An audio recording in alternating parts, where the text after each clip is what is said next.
the Mets take on the Washington Nationals at 7:10 p.m.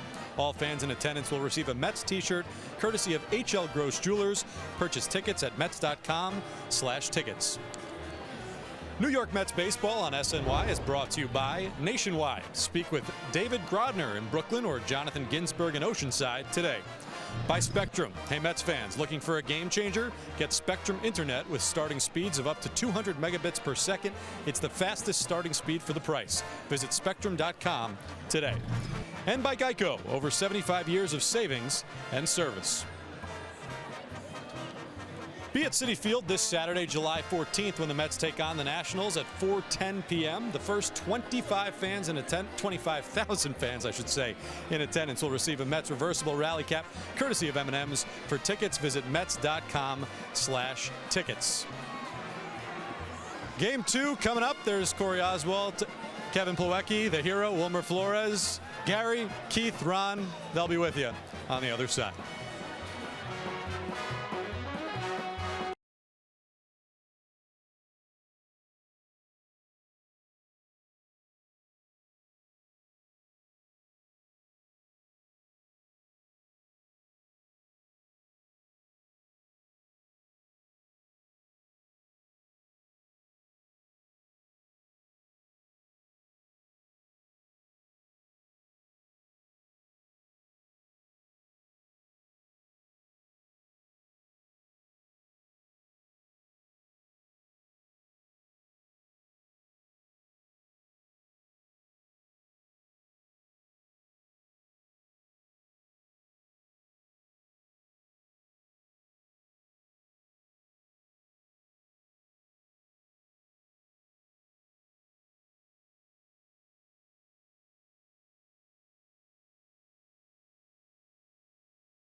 And Cabrera hits one deep right field. Back goes Borges near the wall. It's out of here! Out of here! As Dribble Cabrera wins it for New York.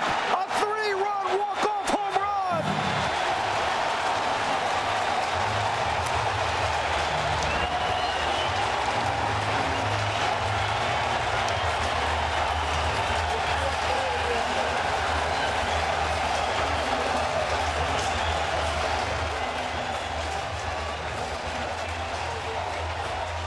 Symmetry, anybody? We're back. We are. So we just showed you the walk-off Cabrera hit against the Phillies and Brian Ramos 2 years ago. Hopefully, Victor Arano will not take similar offense at the home run Wilmer Flores hit. No bat flip involved. All right, we're back.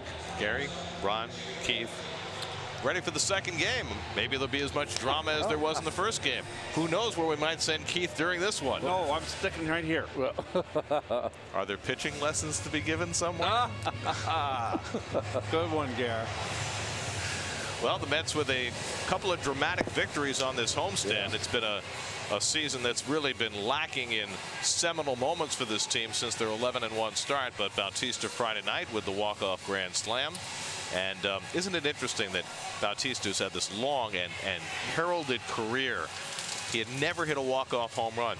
Wilmer does it in his sleep. I mean, don't you, when he comes up in that circumstance, as a Mets fan and us in the booth, we think the same thing. This game's over. Well, we were all up here when Wilmer was trying to play the old I got hit by the pitch. We're going, get back in the box. We want you to swing on the bat. And, of course, he got the 3-1 fastball, middle in, ball game over. Fantastic. Imagine if the replay call had gone the Mets' way. And we could be still playing. That's true. I never thought of that, Garrett. There's every chance of that. Aaron Nola making his way in a day after having been named to the National League All-Star team. Mets were in the blues for the nightcap. There's your starting lineup for the Phillies in Game 2. Aaron Altair will play center field. Jorge Alfaro will catch. Everybody else going back to back in the doubleheader for the Phillies, who for the moment have slipped a half game out of first place in the National League East.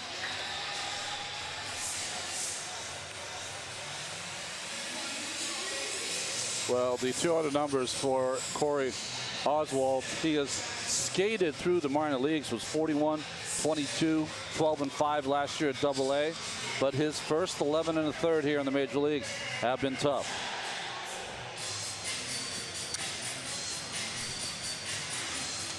And your defense for the Mets, your Lexus defense, Plawecki, of course, they share the catching duties. Dominic Smith is playing a big both ends of that doubleheader. Wilmer will move to second base, a more familiar position for Wilmer. And Reyes, he's playing 2 today. And it's Kevin Kazmarski gets a start out in right field. He hasn't had too many starts since his call up. I'm sure he's happy about that. In fact, none, Keith. This would be the first. I really researched. So congratulations to Kevin Kazmarski, who has had very little playing time, only 3 plate appearances since being called up a couple of weeks ago, and now finally a starting assignment. He's got the sheet, though. He knows where to play. Gotta have the cheat sheet. All these hitters are new to him. Oh boy. Please, please, please, Louise. So these next 2 games, the Mets have Corey Oswalt making his 3rd big league start, and then tomorrow they will bring up Drew Gagnon for his first major league start. So the Mets might have to do a little bit of hitting if they want to keep the good times rolling. Morticia, I love when you speak French. Cesar Hernandez leads off in the nightcap, 2 for 4 in the first game. And the first pitch by Corey Oswalt is up and away for ball 1, and we're back underway. Yeah, Ronnie, you are aware that we have 2.5 more months of season. Don't fall apart on this now. No, am I losing it? No, I just like Gary's pronunciation. Funny thing about Gagnon is that he's not from Louisiana. He's from California. I mean, you'd figure, right, that you hear a Cajun kind of name. That's right. Figure he's from down in Cajun country. We'll learn more about him when we see him tomorrow. 1-2 to Hernandez, and he slaps one foul. Corey Oswalt pitched a little better in his last start in Toronto. 2 runs in 4 innings. And I think he could have gone a little deeper into the game. He looked fine, but Mickey Callaway decided to pull the plug and bring in Lugo. And a half swing, and Hernandez goes around, and Oswalt has a strikeout to start his night. Not a hard thrower. He's got to mix all of his pitches, and a good breaking pitch down and under the bat here.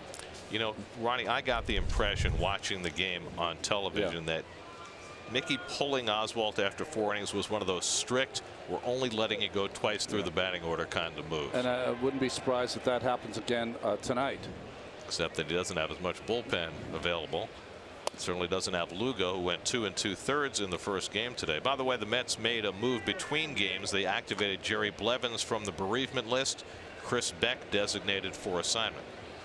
Boy, musical chairs out there in the bullpens today, I tell you. Well, everybody does it. You have to with the number of innings you're having to get out of your bullpen. You have to get as many fresh arms in whenever you can. But it's good to have Jerry back anyway. Roster manipulation. Yep. Popped up. Might be playable for Plawecki at the screen, but no. There's not enough room back there for very many foul pop-ups to be caught by catchers. Which is great for the fans because they're about 20 feet away. That's right.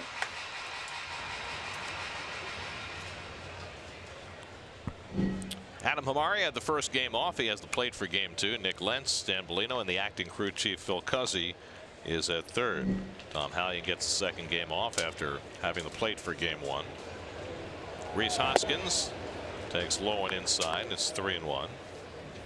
Hoskins 1 for 5 in the first game, drove in a run, hitting a .255 for the year.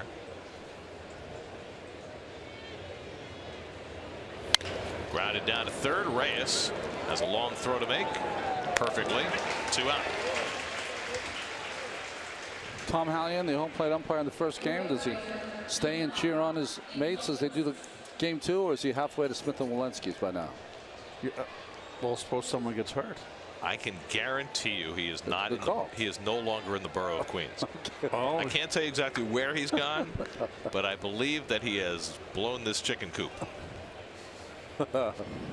So Phil Cuzzi, acting crew chief. Here's Nick Williams. He tops one up the first base line. Easiest to play is for Dom Smith. And it's a very impressive 1-2-3 first inning for Corey Oswalt. Mets come to bat, no score.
Brandon Nimmo dropped out of the leadoff spot to give Rosario a chance to lead off in game 2. Kazmarski, as we mentioned, getting his first big league start. Kevin Plawecki catches game 2. And surprising to see Reyes playing both games. Mickey Callaway had told us before the first game that Ty Kelly would play third base in the nightcap. But then again, Kelly played about half the first game. Yes, it is. The Land Rover numbers for Nola are great. He's having quite a year. 5-0 in his last 8 starts. He's started 18 times. 14 of those starts, he's given up 2 runs or less. So here is Rosario leading off. 1 for 3 in the first game.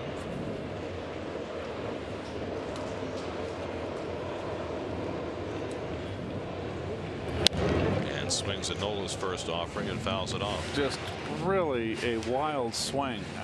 Rosario, he's just really got uncontrolled with his swing now, over swinging big time. I mean, he's not a home run hitter. It's the 3rd time this year Rosario has been asked to lead off.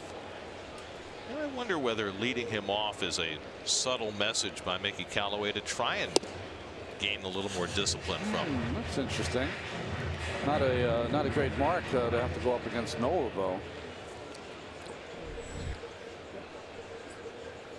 Oh, think of the challenge. Gotta love to face the good ones. Right.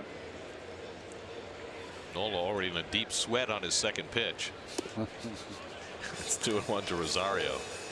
Nola looked great last year and has taken it to another level this year. Last year 12-11, 3.54. This year 5th in the league in ERA, tied for the league lead in wins. Already 116 innings. Only 2 pitchers have thrown more in the National League. He has become a true ace, which is what they always expected. I mean, he was the 7th overall pick in the draft in 2014, 3 picks ahead of Michael Conforto. Nola coming out of LSU, where he played with his older brother Austin, who is now trying to be a catcher in Marlins organization.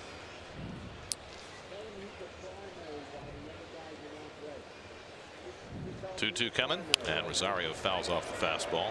If you talk to anyone involved with the Phillies who work with Aaron Nola, they always have descriptions like he's got a great feel for how to pitch. Just advanced beyond his years on how to get hitters out. Well, you can see from the readings on the gun, he's not overpowering by any means, but he's got a great curveball, and that certainly is a big piece of his success.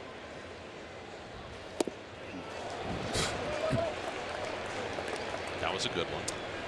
1 out. The Philly defense. Alfaro behind the plate. The catchers very rarely catch double headers. They shouldn't. That's a lot of squats back there. They got that whole infield back playing in this second game. They want to win this second game. They do not want to get swept. Only change, Altier in center field has really had a tough time. And Gary mentioned to me this is his 6th start in center field, 30th in his career. Thank you, Gary. Always glad to help out, Gabe. It's a team sport, you know. It's nice that you cite your references. Very good. No credit needed. Feel free. Nimmo 1 for 4 in the opener. First time this season Nimmo's batted 2nd in the order. 8th time in his career. I hadn't mentioned that to you. And the backdoor curveball in for a strike. 0-2.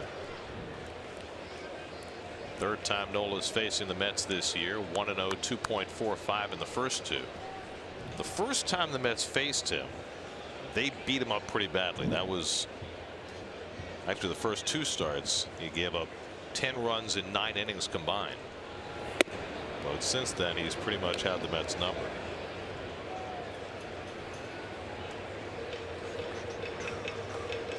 Got a nice loose arm action, 3/4 delivery. Goes a little bit across his body. And Nimmo goes down swinging on the curveball. Back-to-back strikeouts for Nola to start his night. 2 away. I mean, really torques it behind his back, and when it comes out, it's got late break. See by the swing by Nimmo. Nice hand for Wilmer Flores after his walk-off heroics in Game 1.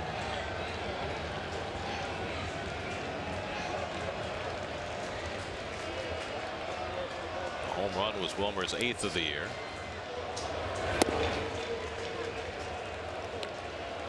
So Wilmer now has 10 walk-off RBIs, breaking David Wright's club record. He now has 4 walk-off home runs as a Met, which ties the franchise record. Cleon Jones, Chris Jones, Mike Piazza. Who am I missing, Doug? Fouled away to the right side, 1-1. Chris Jones, the former Philly. Chris Jones? No, that was Ron Jones. No, Ron Jones. Chris Jones was a guy who played for the Mets in the early 90s. Kevin McReynolds is the other guy. Okay. He was basically a pinch hitter, and he had a stretch. I think he had 3 in like a month walk-off home runs. Wow.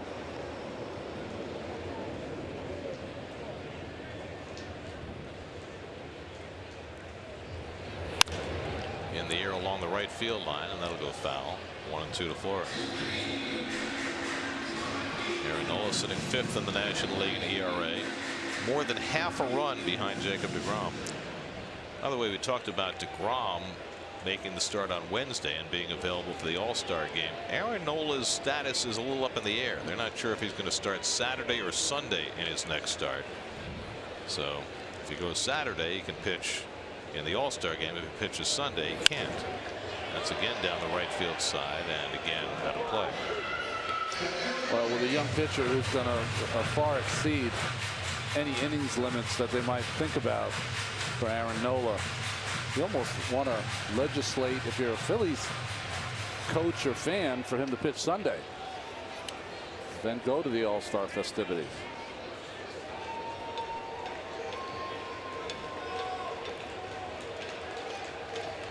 One-two coming, and he lays off the curveball. 2-2. Well, I mean, I know going to the All-Star game and being among the other players and being a part of the whole thing is a big deal, but is playing in the game a big deal? Well, I didn't play in the one I made, so it is a big deal, right? It is a big deal. It's quite an honor. It still is, even though they've turned it into a dog and pony show. But it's still an honor to be in the All-Star game. It's great to be your name announced and you walk out on the first or third base line before the game, and you look over in the other line, and there's the American League best players. It's great fun. It's great. I mean, my first one, Carl Yastrzemski, I think was his last All-Star game. I'm not sure.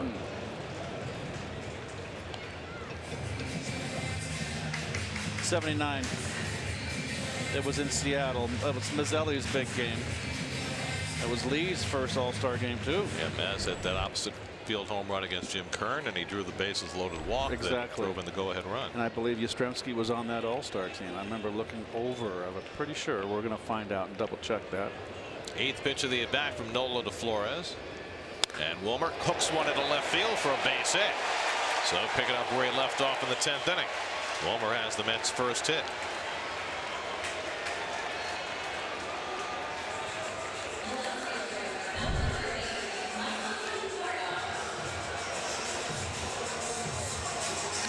Well, first two hitters struck out on breaking balls, and Flores dumps one into left field.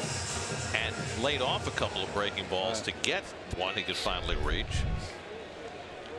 So the Mets have a 2-out base runner, and here's Conforto, who just keeps falling further into the depths. 0 for 4 in the first game today.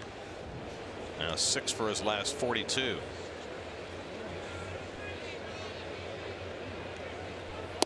And he takes a first pitch curveball for a strike.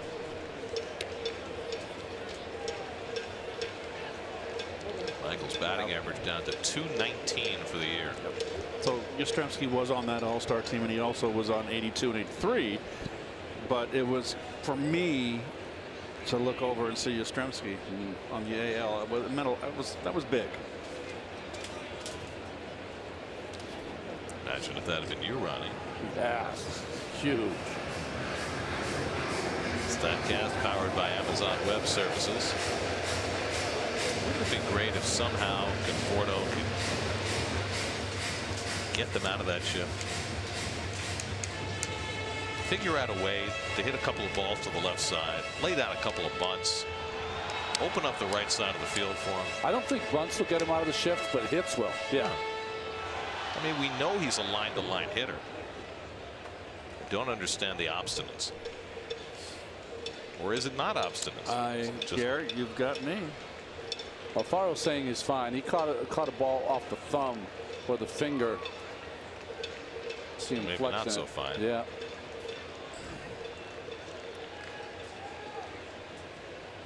And that is his throwing hand, so that's of a concern. And he has got a great arm. I love the camo chest protectors. I love that. Blend in with the uniform. Did you like the 4th of July gear? The Kevin Plawecki chest protector? I thought it was great. I thought it was kind of cool myself. I thought it was great. Would have been nice if he was wearing it in the States. That's something they got to work on. I mean, it shouldn't be that hard, right? It's 29 in one country, 1 in the other country. Let's make sure the one's on the road. It's not really that hard. I know the schedule's complicated, but that doesn't seem that complicated. Somehow they managed to have them home on July 1st every year, right? For Canada Day. Conforto waving at a fastball away, and it's 1-2. Well, you're talking about him using the whole field, Gare, and there's a fastball in the outside corner, and he's trying to pull it.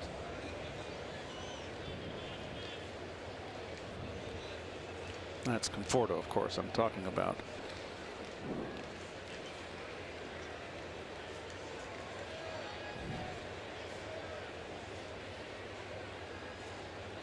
And he takes a ugly hack at a curveball, and Nola has 3 strikeouts in the opening inning. No.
Carlos Santana leads off the second inning.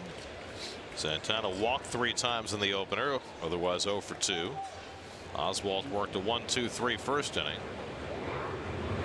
And Santana bounces one into the shift. Nice easy hop for Wilmer Flores, getting a chance to play second base today, which I've always thought might be his best position. Second base? Yes, I guess you're right. I mean, first base is new to him. There's a lot of stuff that goes on over at first base.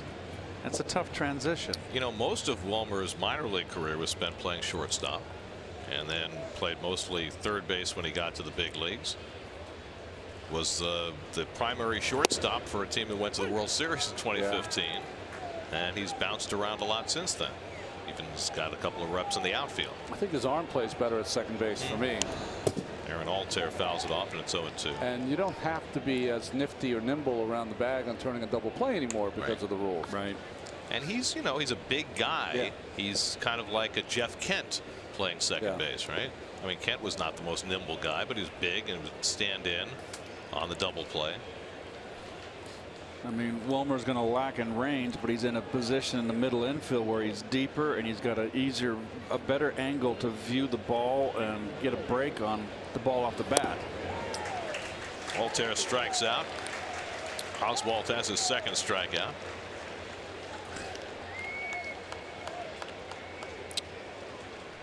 Drive Around the Majors presented by Audi. These are the 5 finalists for the final spot on the roster, and if Jesus Aguilar doesn't make the All-Star team, there should be a criminal investigation. No. He leads the league in home runs. He's got 63 RBIs. He's hitting over 300 for his first place team. That's right. I mean, come on. He is 23rd tonight. Here's Scott Kingery, and he takes a strike. I mean, Max Muncy's been a fabulous surprise for the Dodgers. Every 10 at bats, he's going deep. Right.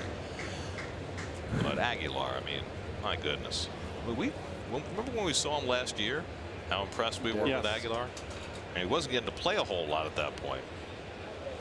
He's very dangerous. Let's just say that. And he's not a bad first baseman either, right, Ronnie? You saw him yesterday. Make some nice plays. He has become much better. I think that's just playing that's made him better.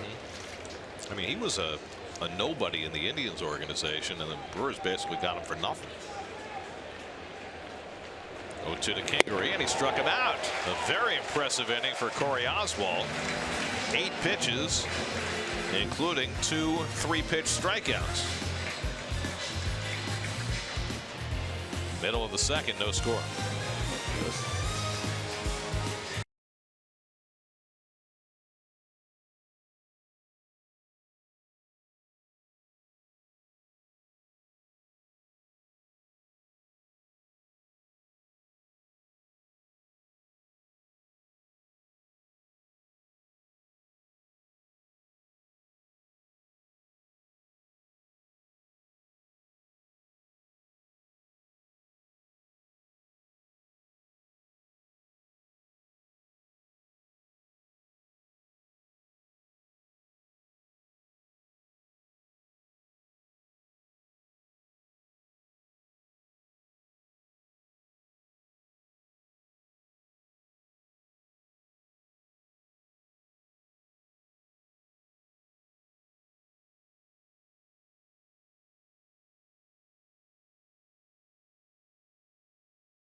The MLB.TV All-Star Sale is here for $39.99. Watch every out-of-market regular season game live or on demand. Your subscription includes MLB At Bat Premium, allowing you to watch live baseball on your favorite supported devices. Blackout and other restrictions apply. Visit MLB.TV to take advantage of this sale. Dominic Smith 0 for 4 in the opener, 0 for his last 13. Playing first base in both halves of the doubleheader. Aaron Nola struck out 3, wrapped around a Wilmer Flores hit in the first inning.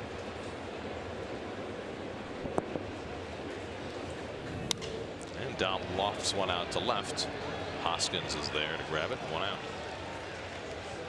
Oh, so let's give you the final vote candidates in the American League. What do you think, Segura or Rosario? I like Segura because he's playing on the first place team. 330 is 330 now. Come on. Rosario's been outstanding, though. He might set the major league doubles record this year. Best bad ball hitter in the game, Eddie Rosario. Of course, Stan's got 22 home runs. I mean, I know it's a bad year for him because he hit 59 last year, but he's still pretty good. He could turn on the second half. That's right. Here's Plawecki. Getting the second game start after Mesoraco went 1 for 4 in the first. The thing about Stanton is he can throw down 15 in a month, you know, in a heartbreak. Pop flies to right. Yeah. Does have that advantage. You get to see the new big ball yard in the Bronx. That's right. Right after the All-Star break. You know who takes advantage of that more than Stanton is Judge. Judge hits a lot of balls to right field. Yes.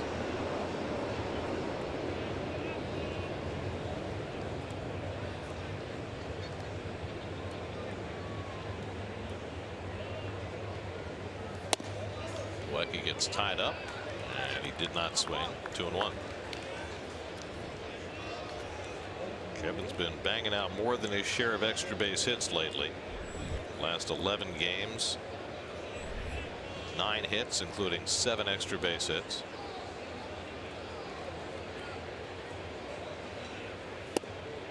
Nice.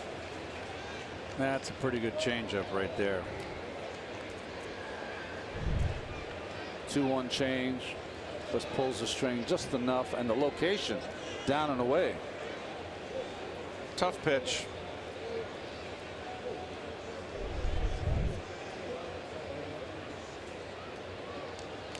2-2. Right at the shortstop, Kingery. 2 out.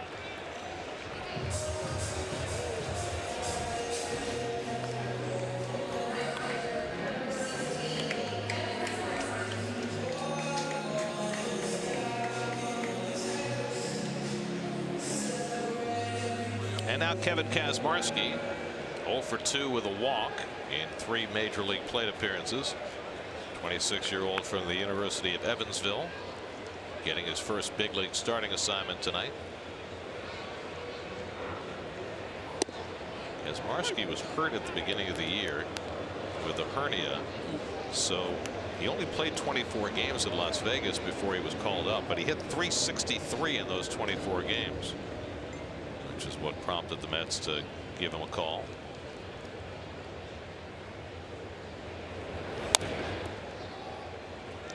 And he must have a heck of a curveball because he's wearing number 16.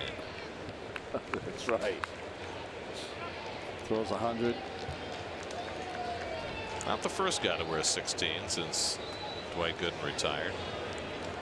I think Nomo was the first one.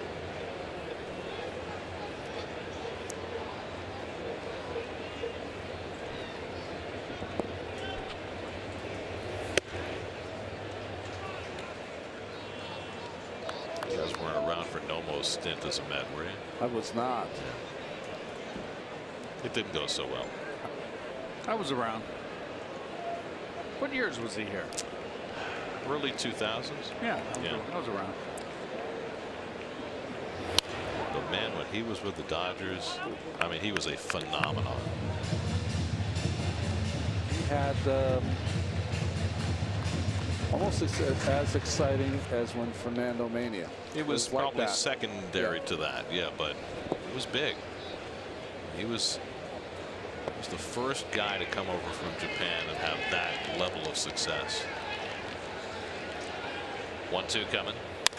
Kazmarski drives one out to center, but Altair has plenty of room and runs it down to retire the side. Noel against the Mets side, 1-2-3 in the second. No score.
Question.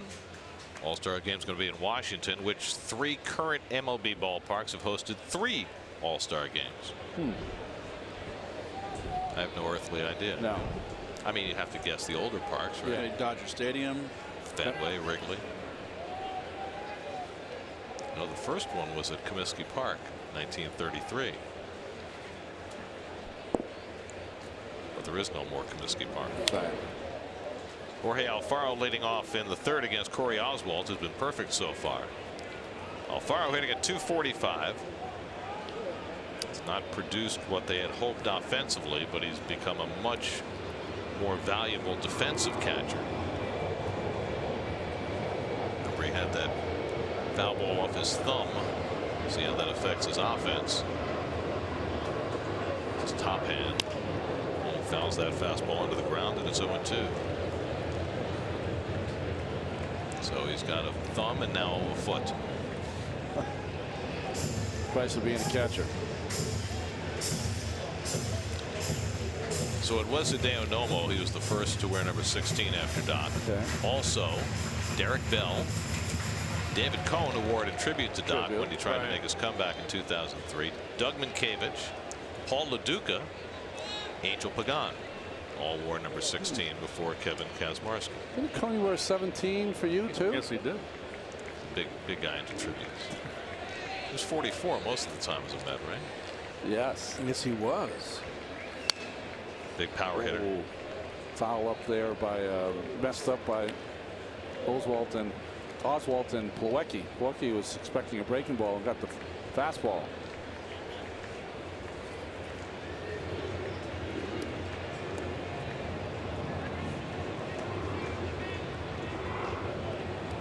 '24-year-old Corey Oswalt, San Diego native. And the curveball foul tipped and held by Plawecki. That's 3 consecutive strikeouts for Oswalt.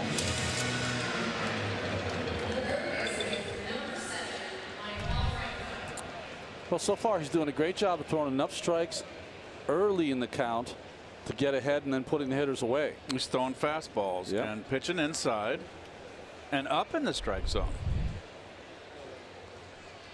It's a trend. It's trending. Here's Maikel Franco, homered in the first game, and he chases a curveball.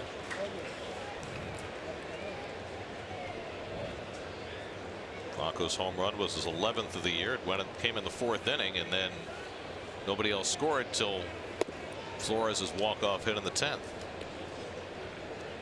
By the way, there were also others who wore 16. I now have a more comprehensive list. Another curve has him flailing, 1-2. Well, he throws a spike curveball, so does Aaron Nola. So 2 spike curveballs on each side for the Phils and Mets.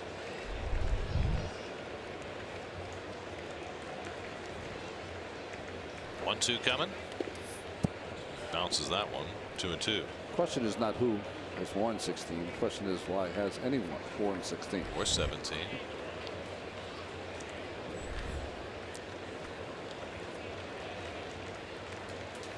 Struck him out. 4 consecutive strikeouts for Corey Oswalt.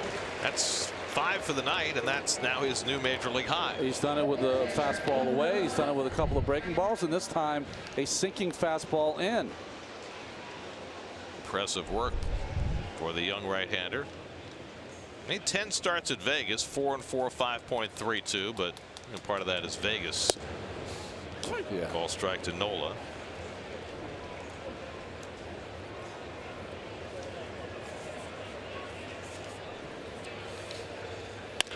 And right back to Oswalt. 3 very impressive innings. 9 up and 9 down for Corey Oswalt in his 3rd big league start. No score in the 3rd.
I had tears in my eyes, not just a tear, tears. You don't really realize the moment until everybody came out here, and I thought it was very nice that we had all touched home plate, and Seaver going out there and throwing out the last pitch, I guess, not the first pitch, the last pitch at Shea. It just brought a lump to my throat, and it just brought back a flood of wonderful memories here. What a day that was, the last day at Shea Stadium. What a range of emotions. The Mets losing their finale to be denied a playoff berth for the second straight year, and then moments later, those wonderful, wonderful ceremonies shutting the place down. Yes.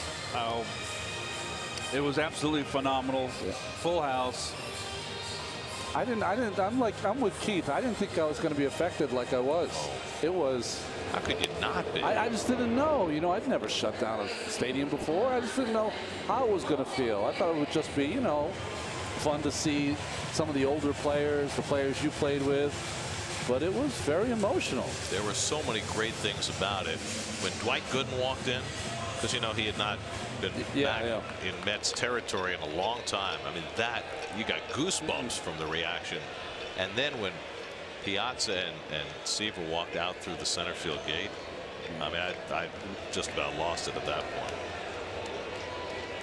Jose Reyes leads off in the home third against Aaron Nola and takes a strike. Funny story, after the game was done, of course, security raced Keith and I down to the field, and as they raced us into the elevator, there were two guys that had just been arrested for running on the field. Yeah. So we were going down the elevator with two guys that had been arrested, and we just had a nice chat with them, didn't we, Keith, on the way down? They were like, what are you doing on here in this elevator? We're going in the clink.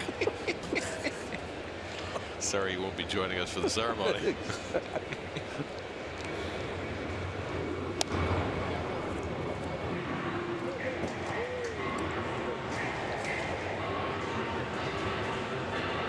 Aaron Nola, the only Philly named to the All-Star team.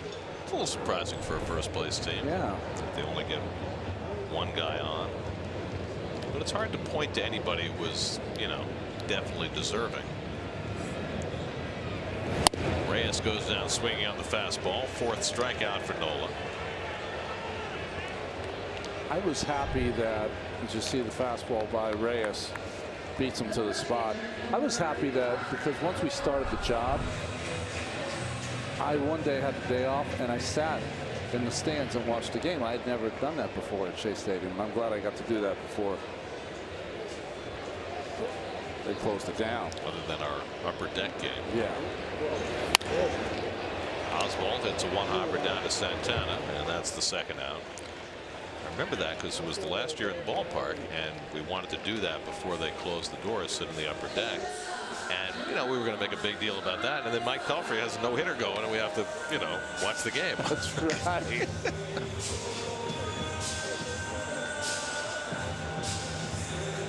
Now Rosario in the leadoff spot for this game. Struck out his first time up. Rosario's had some success against Nola, 3 hits and 7 at bats.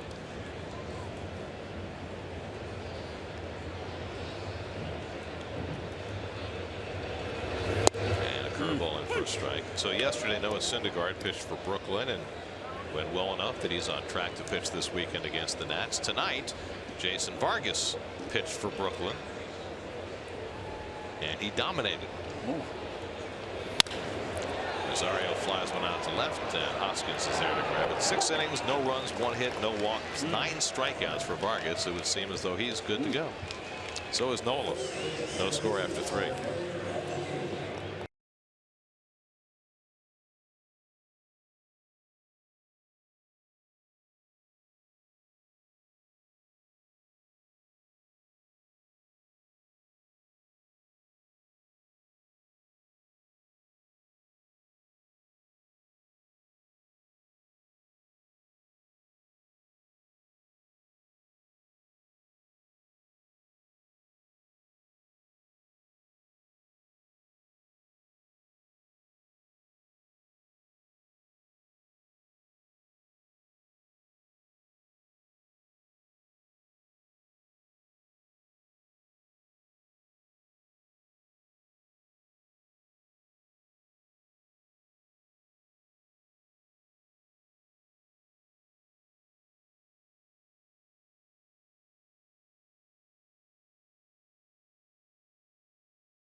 4th inning, Corey Oswald's been perfect through the first 3.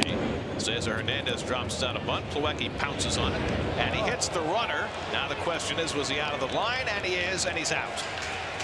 Home plate umpire Adam Hamari making the call. You have to stay within that 3-foot wide lane the last 45 feet to first base. And Hamari said Hernandez was inside the line when he got hit by the throw.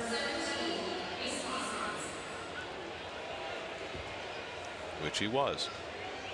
It's almost impossible. It is impossible because you have to run in foul territory, but eventually get to the base, which is in fair territory. I'm a big believer, to tell you the truth, that, and I never thought I'd say this, that the Little League second base at first base they should use. It totally makes sense on a play like that, because if you have that second base, which is at the head of the lane, then you can just run straight.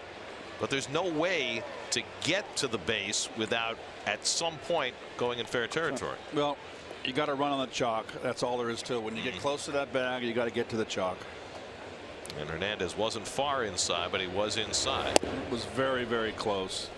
But you know, it's the defensive team gets rewarded for a bad play.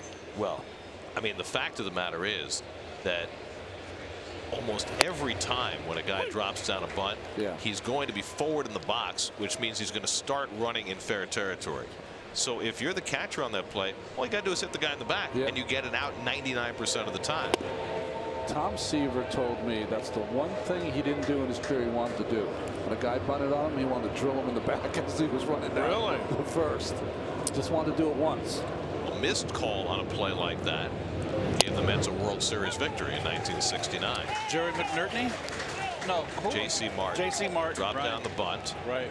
Pete Rickard hit J.C. in the back. He was clearly inside the lane. They didn't call it. Rod Gasper scores the winning run and put the Mets up 3-1 in the World Series. Rhys Hoskins grounded out his first time up, and that just missed. Full count. How do we score that, Gary? 2-3. 2-3. Okay.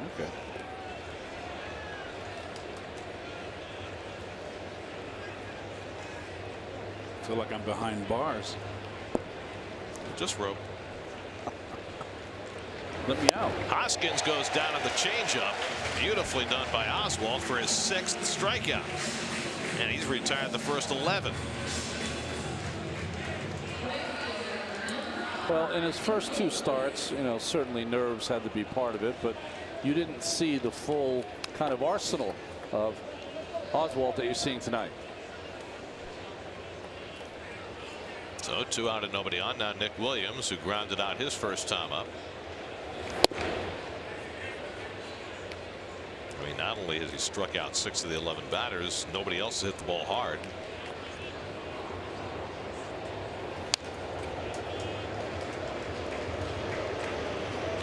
An interesting little rocking motion before he lets the ball go. His kind of shoulders will shift. They will not say square to the ground.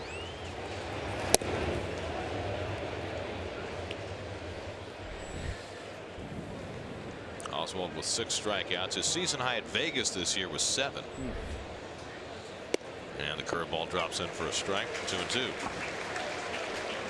That's when you become a major leaguer, right? 2-1 breaking ball for a strike.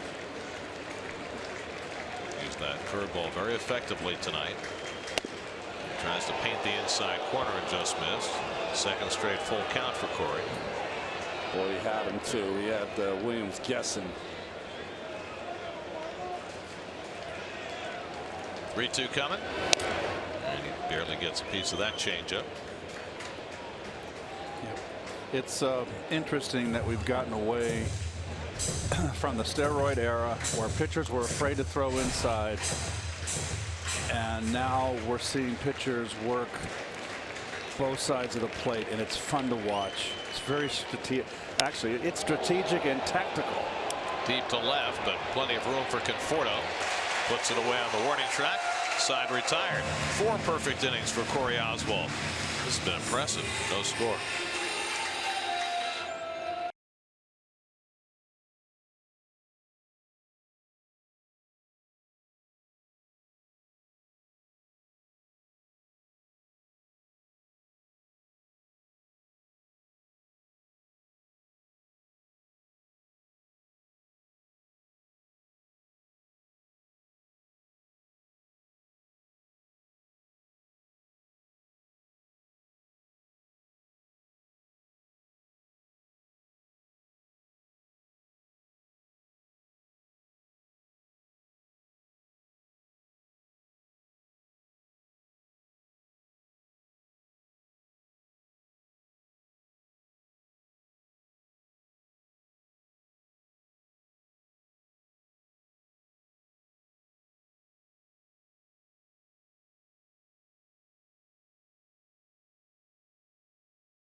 Home fourth inning. Brandon Nimmo leads off against Aaron Nola.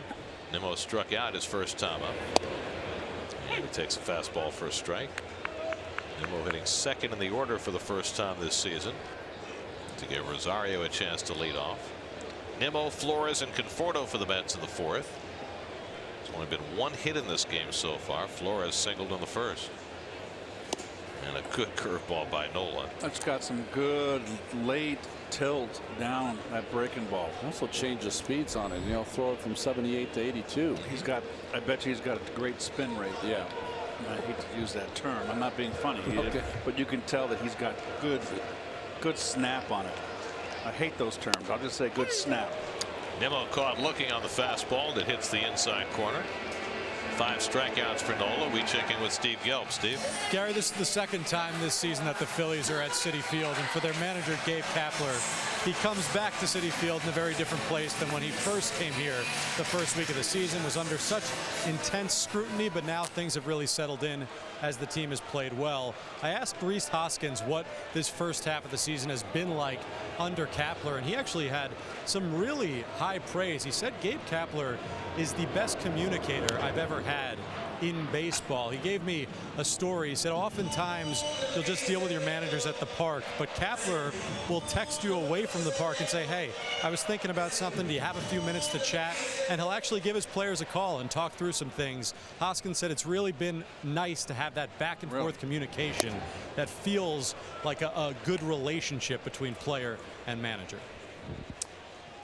I know Clint Hurdle used to, when he got the job in Pittsburgh, it was very often he would text inspirational texts to his players. Yeah, that's Clint. Yeah. Wilmer cracks one foul. Just so funny, Steve. You know, Keith was chuckling, as I would, because in our generation, if the manager didn't speak to you all year, it was like a great year.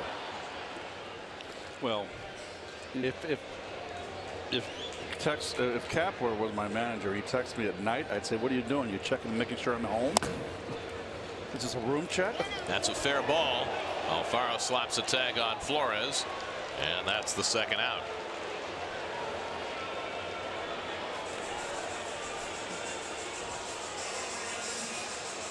Mickey Callaway wants Adam Hamari, I think, to ask for help, but it's not a reviewable play. Yeah.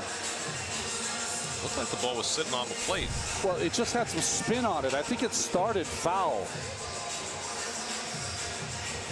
It started fair.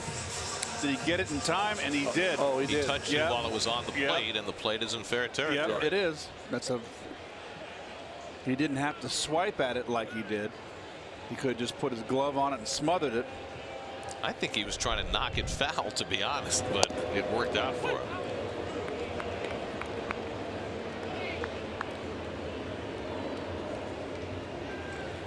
Conforto struck out his first time up. So 2 guys who were taken 3 picks apart in the same draft in the first round going head to head, and Nola with another changeup gets ahead of Conforto again.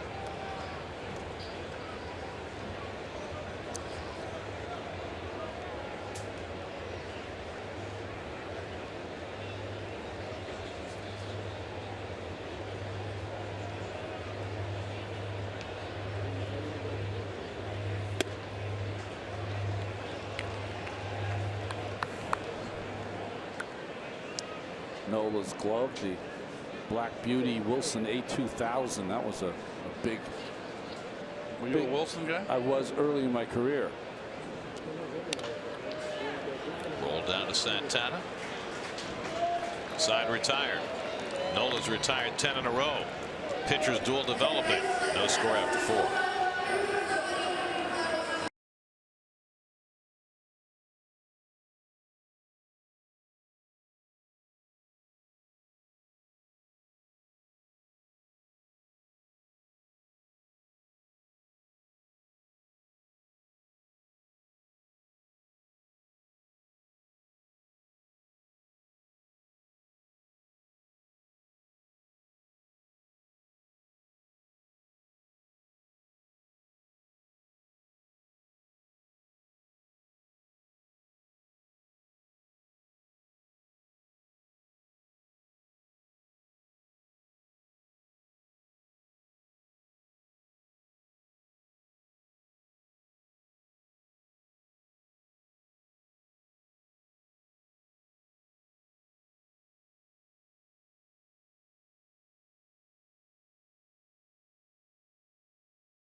Brought to you by M&M's Chocolate Candies, the official chocolate of the New York Mets. Celebrate game day with M.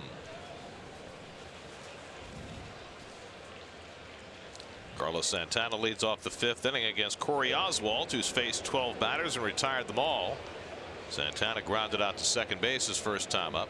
Well, Oswalt got him out on 2 pitches the first time up in the 2nd inning. A fastball in, then he threw him a sinking change and got him to roll it over.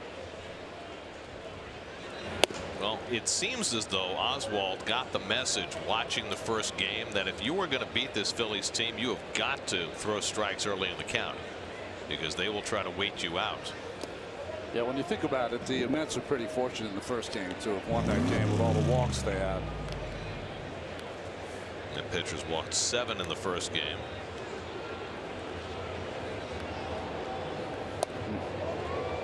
And just as we say that, Oswalt falls behind 3-1.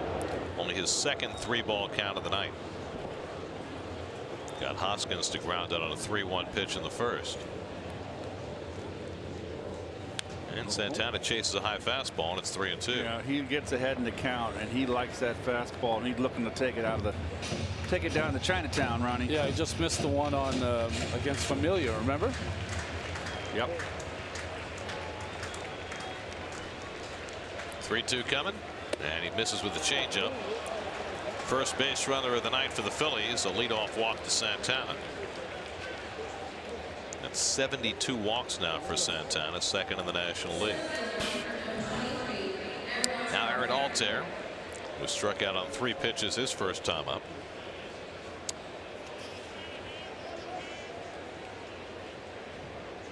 Boy, you mentioned it earlier, Garrett. Boy, what a disappointing season from Altair.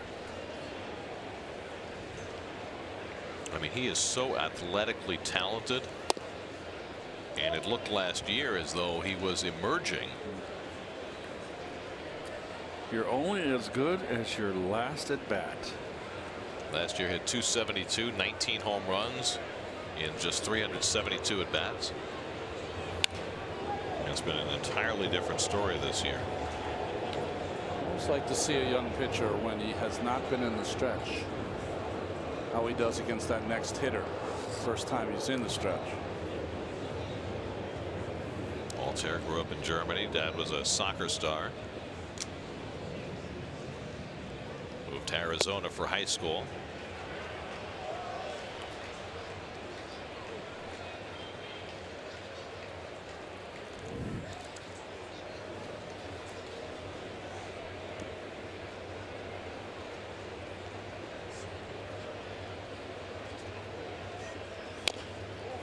Changeup fouled off, 2-2.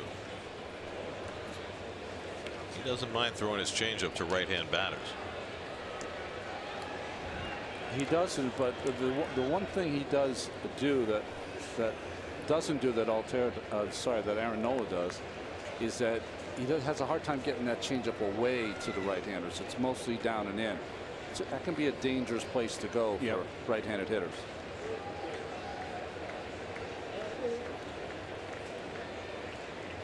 Two coming. Lucky couldn't find it for a moment. Santana thought about trying to advance and then thought better of it. So the second straight full count for Oswalt. I don't think Santana's going anywhere on 3-2.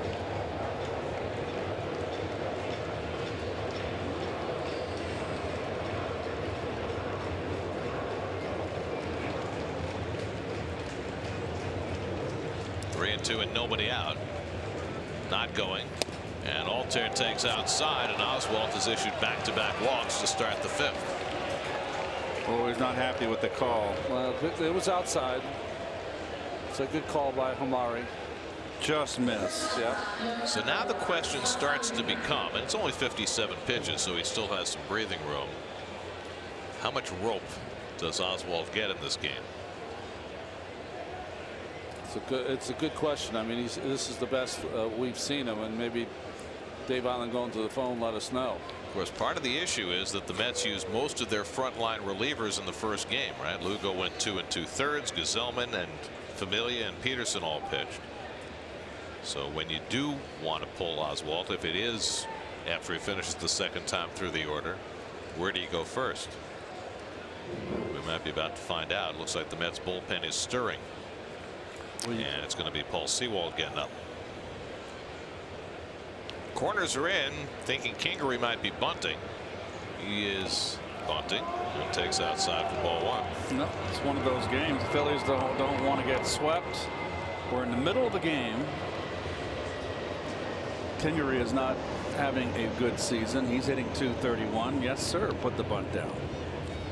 But a team that is so analytically inclined, it's interesting that they're giving up an out or trying to. Or maybe just trying to draw the corners in further. Smith is closer now than he was on the first pitch.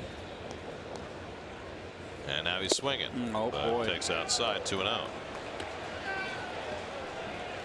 So Oswalt, who was splendid for 4 innings, has seen the plate start to move around. Dave Island will come out to see him and give Sewald some time to get warm. Yeah, he's lost his aggressiveness within the strike zone early in the count, and so he's putting himself behind, and he doesn't have the kind of explosive stuff that he can pitch behind.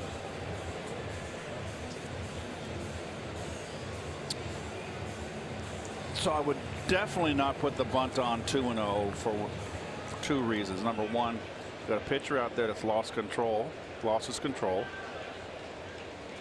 And he might throw a fat one down there and you bunt it, where your hitter might get a fat one to rip.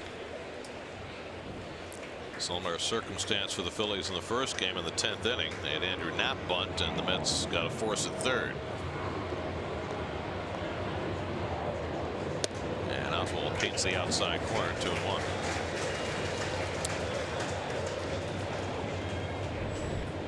Jorge Alfaro hitting 7th in the order, waiting on deck. So Kingery was bunting on the first pitch, not on the last 2. Santana and Altair aboard with nobody out. Scoreless game, 5th inning. Mets won the opener in 10 innings, 4-3 on Wilmer Flores' walk-off home run.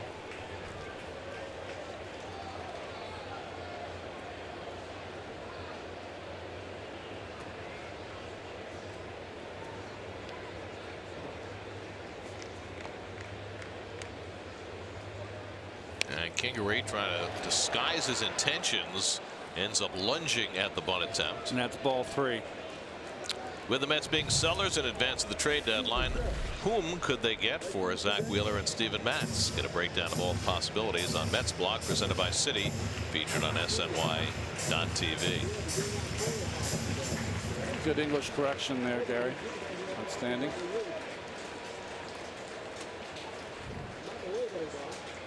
It's the elusive whom. So little understood. 2-2 to Kingery, and the curveball fouled off. I think on that 2-1 count, Kingery was running on his own, because I don't think there's any manager in this circumstance would have put a bunt on 2-1. Well, just from the way he didn't square, it was almost like he was trying to bunt for a hit.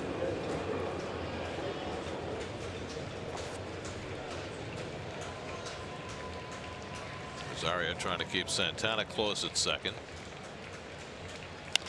Reached for it, popped it up, shallow right. Kazmarski in. And that's the first out of the inning. So a big one for Oswalt.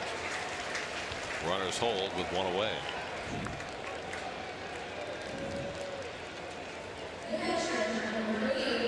Now Jorge Alfaro, who struck out his first time up.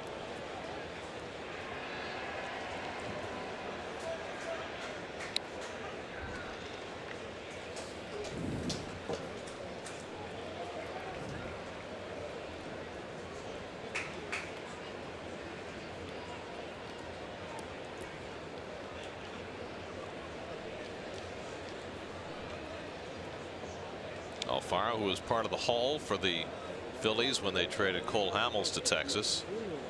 He got a lot of mileage out of that deal. He did. Little dribbler, might stay fair. It does. And Plawecki throws him out. Runners advance to second and third. A swinging bunt by Alfaro. And now let's see what the Mets do with Franco. You got to walk him. I would definitely walk him. Get the pitcher up. I mean, Nola's not a good hitter, and the Mets do send Franco to first base.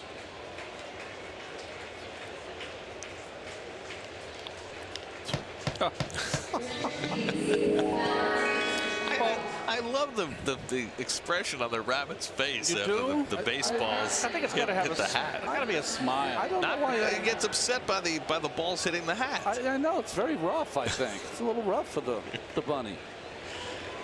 Nola hit a comebacker his first time up, and he drives one down the right field line. That's going to go into the corner. It's going to bring in Santana and Altair, and Franco being waved around as well. The relay throw by Flores is not in time. Aaron Nola, the first hit of the night for the Phillies, and it drives in 3 runs. And the Phillies have a 3-0 lead. First extra base hit of the season, second, third, and fourth RBIs of the season for Aaron Nola. Well, all 3 walks scored, Keith. Fastball up. Bell tie out over the plate. Boy, Taco, that's, you know, you want to have the DH, you take away that wild card, you know, the pitcher's can get involved. Aaron Nola had 3 RBIs in his career before that swing. He doubled his total with that double.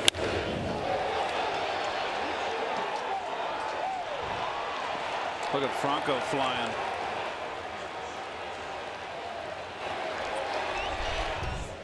Hernandez hits one on the ground. Flores has got it. That retires the side, but Oswalt put himself in trouble with a couple of walks. And Nola clears the bases with a 3-run double halfway through second half. 3-0.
Remember the new league ruling.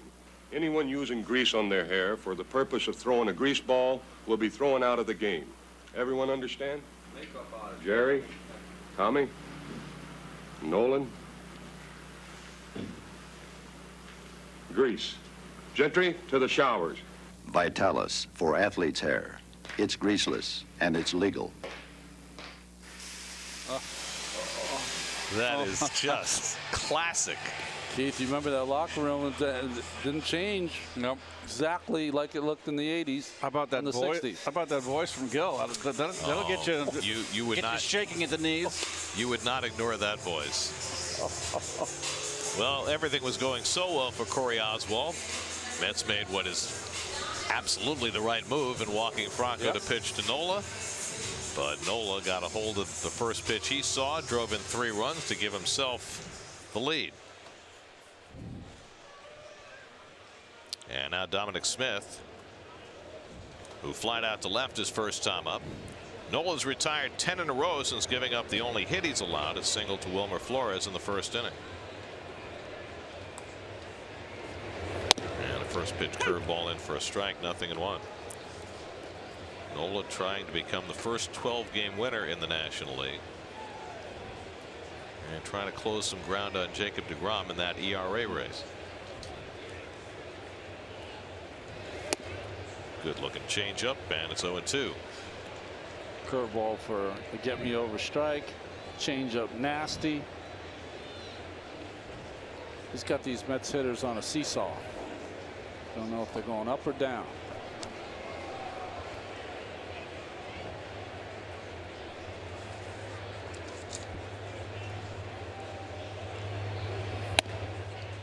And then the fastball just in off the corner, 1-2.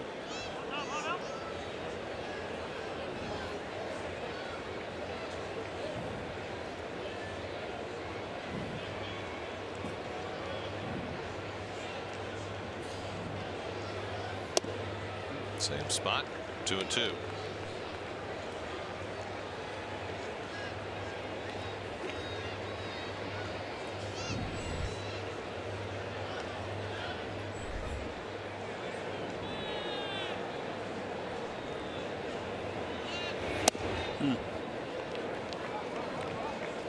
So Dom, after getting behind 0-2, works the count full. Plawecki and Kazmarski to follow for the Mets in the 5th.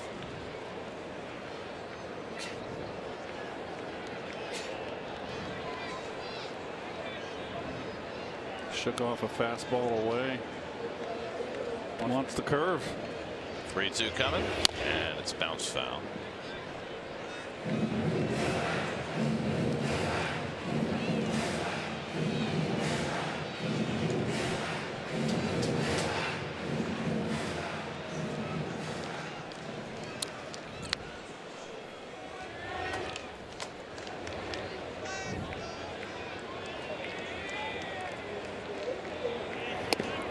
Chases ball 4, and instead is a strikeout victim. 6 strikeouts now for Aaron Nola.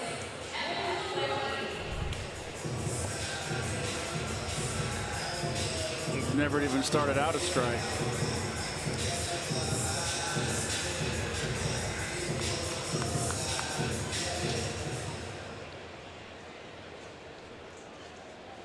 It's a 4-seam fastball, but it had lots of run on it. He threw a little more, almost sidearm, Ron. That's why it got that run away. Now Plawecki, who grounded to short his first trip, and a first pitch changeup has a out in front. Plawecki grounded out to short his first time. Aaron Nola living large. He's working on a Little League night. Yes.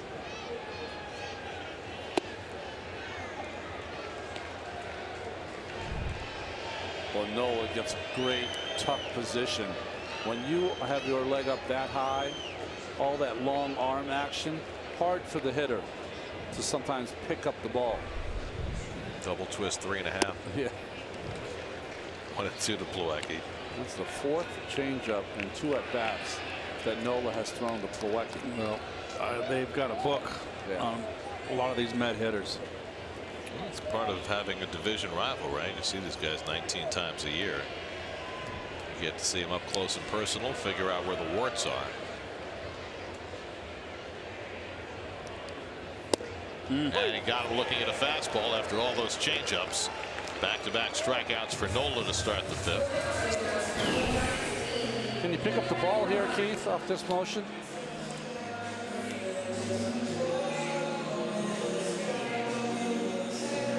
I think so. Yeah. I mean, you got to eliminate the windup. Yeah. It's really a pretty basic windup. He just gets that big leg kick. He's pretty rhythmic with his motion. Yeah, in a day and age where we're seeing more and more young pitchers kind of pitch from an abbreviated kind of stretch, wind-up kind of deal. Right. Nola's like an old-timer. Yep. Dart thrower, as we call them. Big step back, a lot of rhythm and soul in his wind-up. We saw Blake Snell over the weekend bringing his hands up back over his head. Right. Don't see that very often. And if you notice, he's got that one little kind of hesitation in his front leg before he rises it up. Kazmarski lays off the changeup, and it's 1-2. Kazmarski flying to center his first time up, still looking for his first big league hit.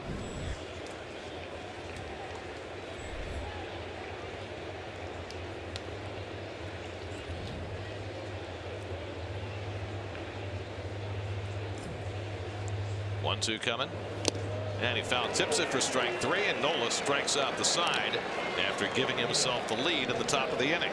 That's quite a fifth for Nola. 3 runs driven in, 3 strikeouts.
Rhys Hoskins leading off the 6th inning against Corey Oswalt.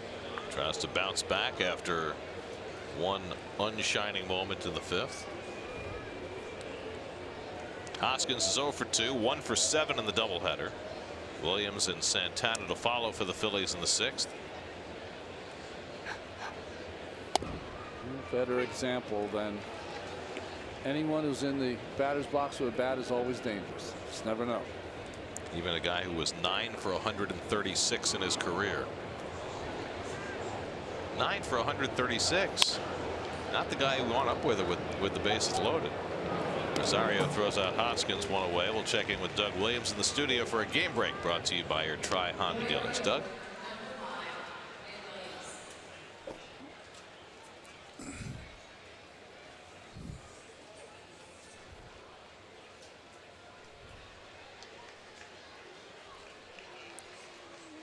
Home runs and walks. Harper can do that. Yep. Tied for the league lead in home runs with Jesus Aguilar. Here's Nick Williams, who's 0 for 2 and fouls off the changeup. Let's answer our Verizon trivia questions. 3 current Major League parks that have hosted 3 All-Star games. Anaheim? Anaheim. Good call. Wow. Along with Wrigley and Fenway. So more in Anaheim than in Dodger Stadium. Dodger Stadium is a few years older. It's like 62. Yeah. Angel Stadium opened 66.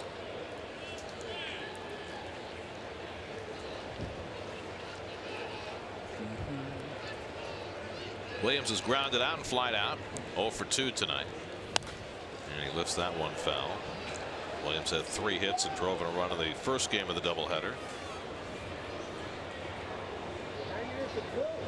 So Oswalt being allowed to face the Phillies 3rd time through. Mets continue to have action going in the bullpen behind him in case he needs help here in the 6th.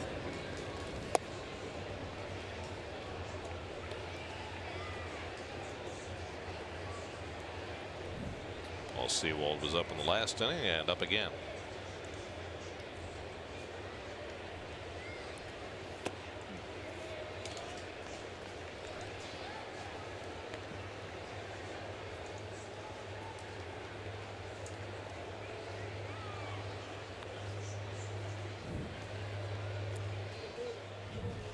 Two coming.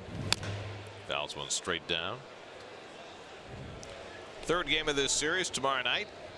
6:30 the coverage. Tuesday Night Baseball brought to you by FiOS by Verizon. 2 pitchers making their major league debut going head to head.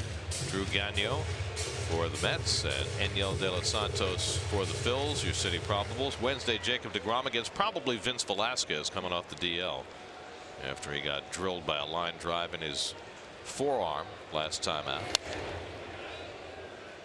That was a remarkable play. Velasquez gets hit right near the elbow, chases the ball toward the 3rd baseline, flings his glove away, picks the ball up with his left hand and fires a strike to first and got the out, and then collapsed in pain.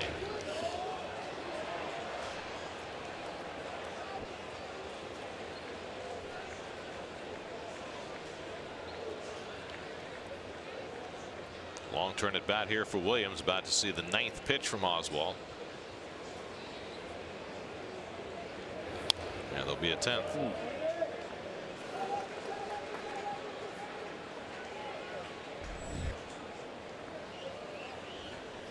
Carlos Santana on deck.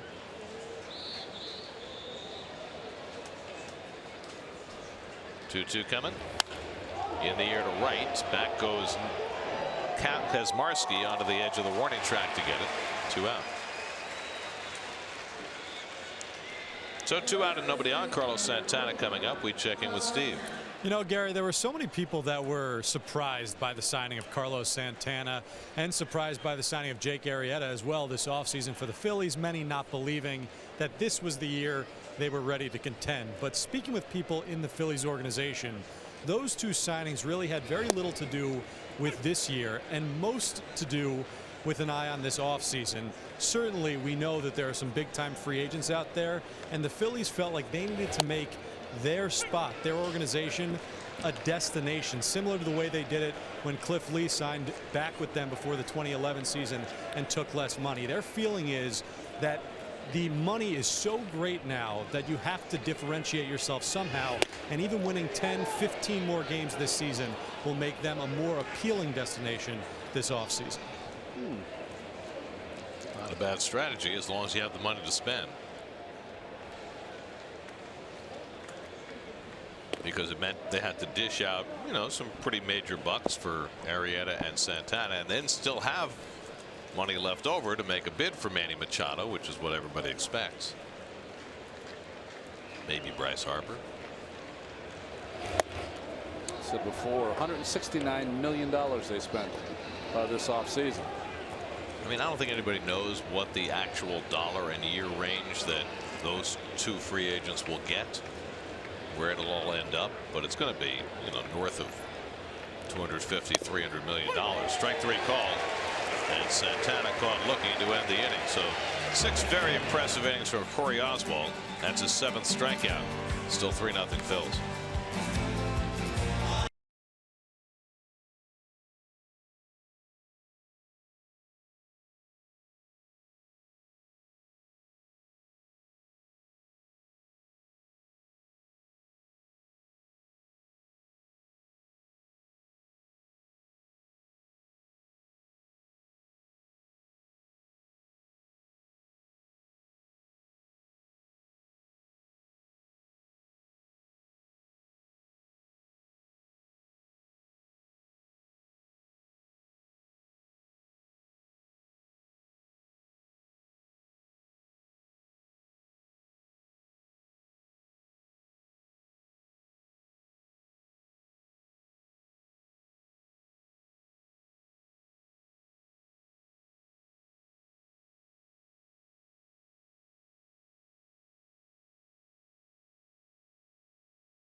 Dave Island in conversation with Corey Oswalt, whose tenure in this game is probably over.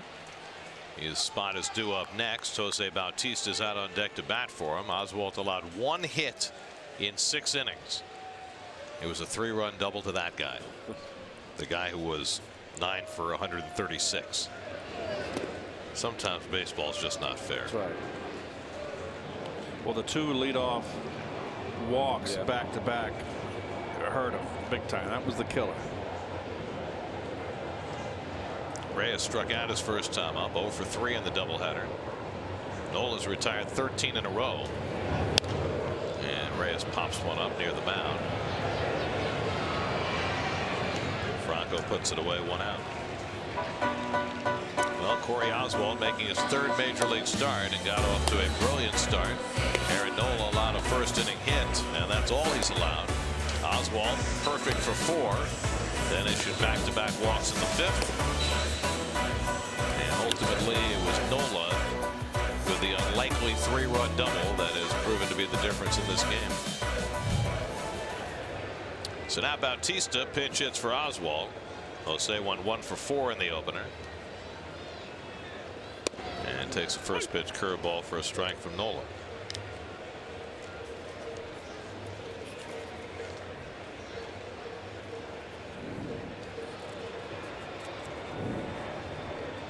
Bautista 1 for 6 in his career against Nola on a good changeup.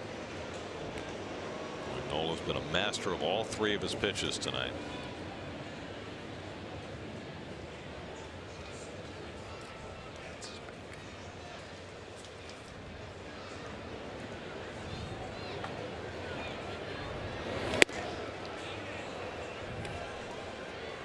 First pitch curve, took a little off the changeup.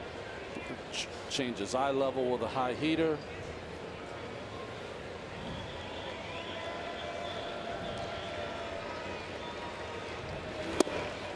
Back to the changeup, and it's 2-2 to Bautista with Ahmed Rosario waiting on deck.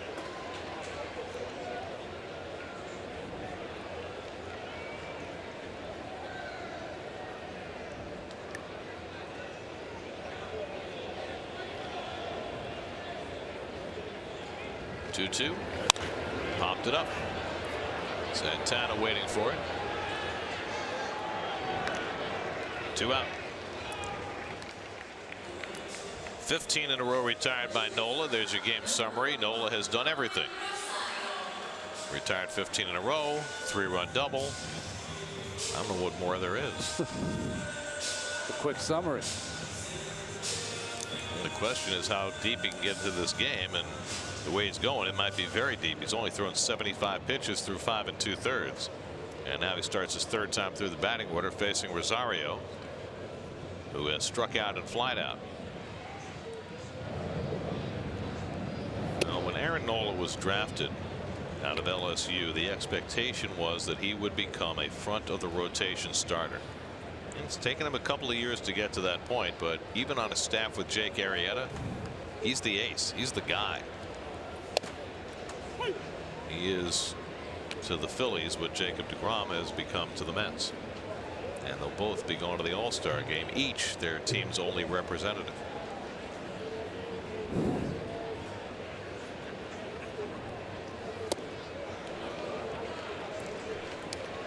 One and 2 to Rosario. Paul Sewald getting ready in the Mets bullpen. He'll take over in the 7th after Oswalt's best major league start to date. 1-2. Line left field. Hoskins right in his tracks. Now back a step. Side retired. 16 in a row retired by Aaron Nola.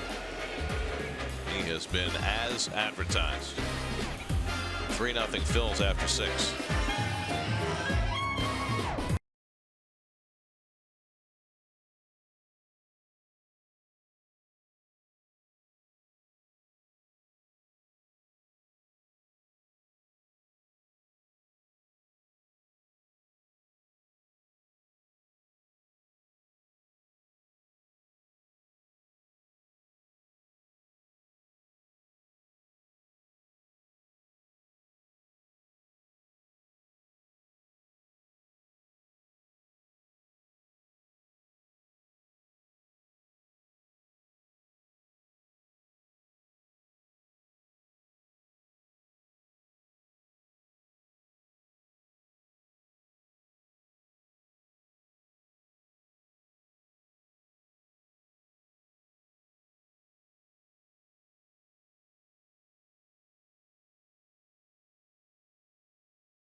The pitch. What do? Run to first. You gotta give me a dirty look at least. But you didn't do it on purpose. All new episode of the SNY.TV digital series, The Amazing Life, presented by Coca-Cola. Watch it now at SNY.TV/Coca-Cola.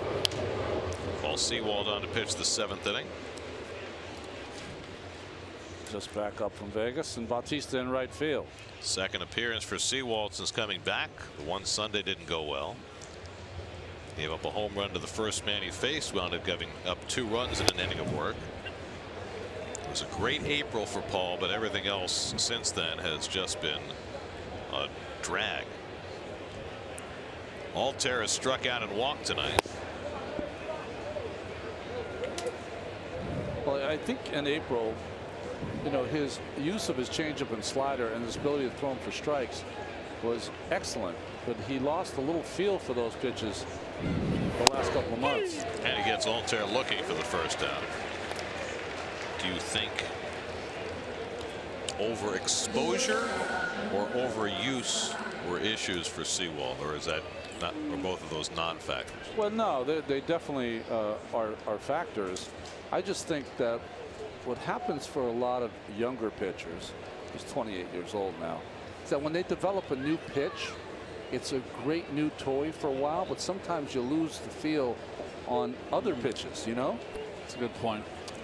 He pitched a lot of multiple inning relief games in relief. I think he kind of, it's a combination of both, I think, Gary, of overexposure, and I think, you know, he was used a lot. So you're saying A and B. I'm saying all of the above. I mean, that's how I felt about Gesellman. Well, I mean, he did a fantastic job in the first game. But when I saw him as he's gone through this tough stretch, he just looked gassed to me.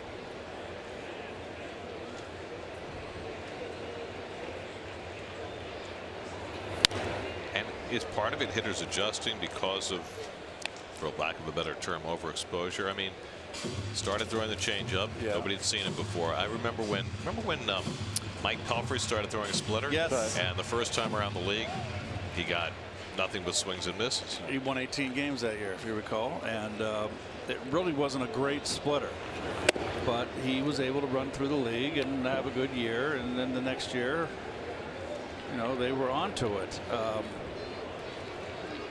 Hitters make adjustments.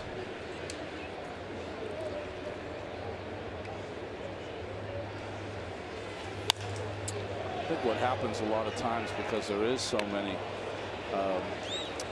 much information, Gary and Keith, that sometimes you get into a rut as a pitcher of just doing what the numbers say as opposed to having a feel for what you're doing out there, you know? Hitter's a great fastball hitter, so your instructions will be make sure you get him out with a breaking ball. But, you know, on this particular day, he's just not swinging at the fastball very well. You've got to have a feel for that.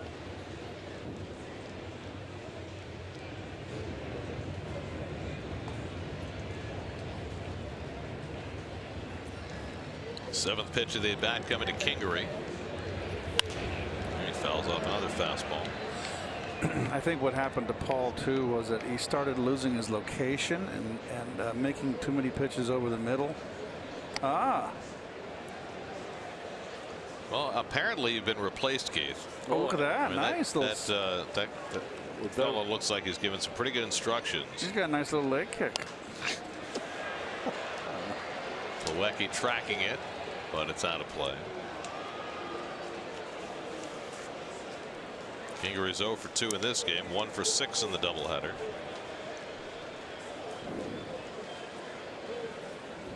I mean, they're hitting home runs without you, Keith. I don't know what that's all about. Geez, I wish the ball was on a tee like that all the time. That's what you guys always say about hanging curve. Yeah, right. It's really, these kids are taking those swings trying to hit home runs. It's really, I guarantee you, my father, if that was around, he wouldn't let us go in there and take those swings. Really? Yes. He would say do it. He would say do it right-handed. Now, my brother and I played wiffle ball together when wiffle ball came out, and we played it. My dad would not lettuce, hit left-handed. He said it'll ruin your swing. The bat's too light. You can do all the wiffle ball you want, but you're going to swing right-handed. So Gary and I played right-handed against each other. Seawald wins that battle. Back-to-back strikeouts to start the 7th. Let's check in with the studio. Doug Williams has another game break. Doug.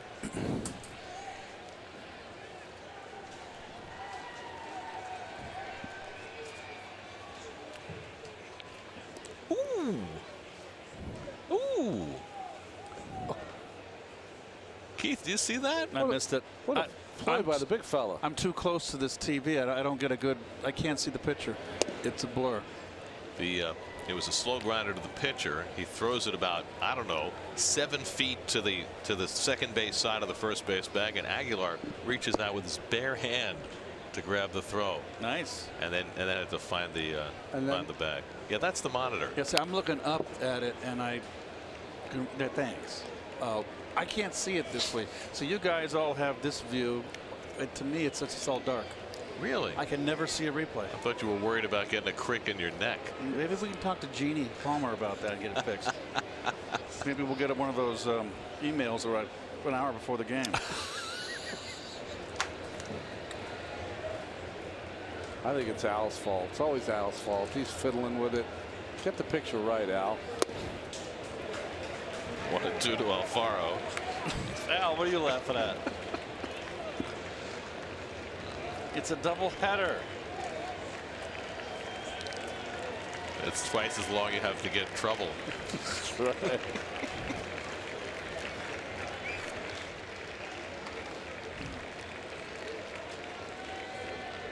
Seawald ahead 1-2. And Alfaro takes one just out of the strike zone. 2-2.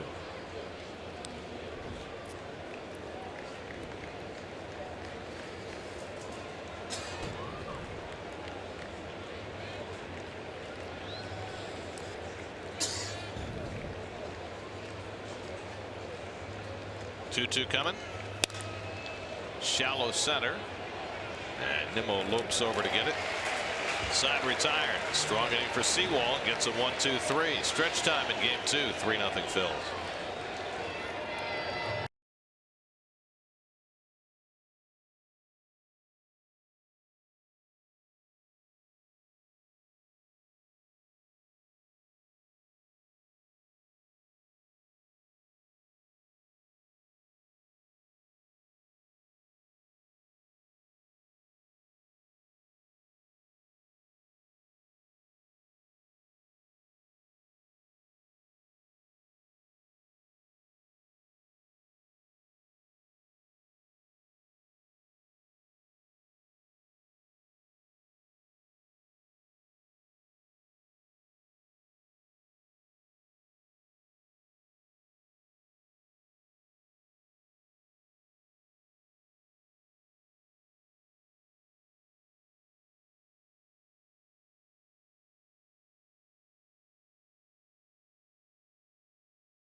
Acura. Wilmer Flores has the last 2 hits for the Mets. The one that ended game 1 and the only one they've had in game 2. Aaron Nola has been spectacular. He's retired 16 in a row since the Flores single in the first inning. He'll get Nimmo, Flores, and Conforto in the 7th. Nimmo's been up twice, struck out both times, 1 for 6 in the doubleheader. And he takes a borderline strike. I don't think he'd like that much. Yeah, Nimmo wants to argue, but it's just not in him. What did he say? Sir, I respectfully disagree. Well, Keith and I, when you watch The Amazing Life, we try to toughen him up. It's very, very funny.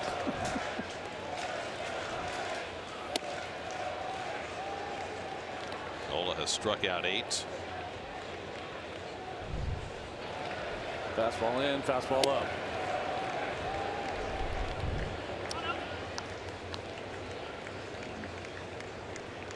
Making it look easy tonight.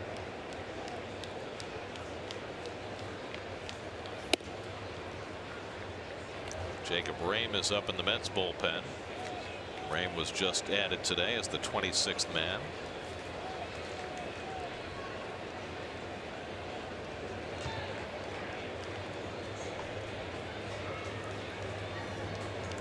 One-two coming, and the curveball just got a piece of that. Here's Jacob.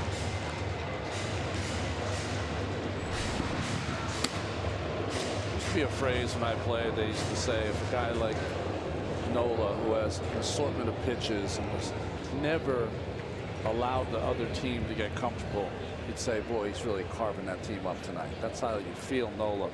By the way, nice job with the rally cap there. That's an old school one. It's hard to balance that baseball. Don't worry about it falling.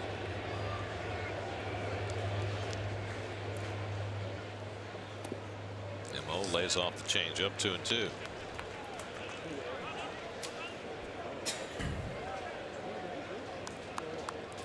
Nola coming off 7 innings against the Orioles his last time out, allowed just a run on 7 hits.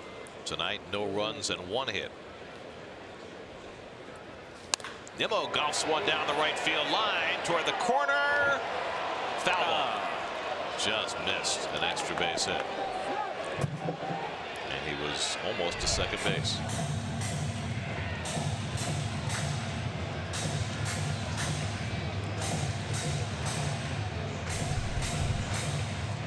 Well, that is the hardest hit ball off a Met bat in this game. Now, if you're a guy like Nola and a guy jumps on your fastball down and in like that, opens him up if you have a feel for the changeup.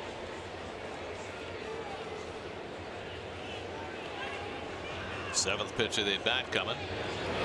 And Nimmo fouls off the curveball. Still 2-2.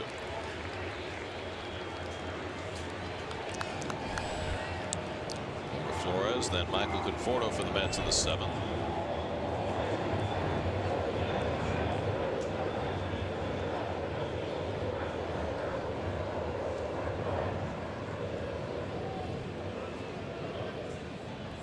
Pitch number 8 to Nimmo.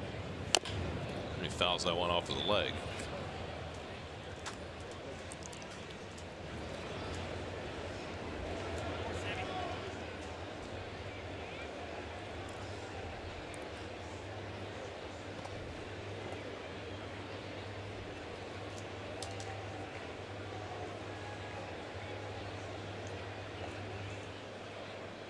'25-year-old Aaron Nola pitching at Jim tonight. Pitch count still very reasonable. Nimmo making him work though. Yep. 9 pitches deep and still going.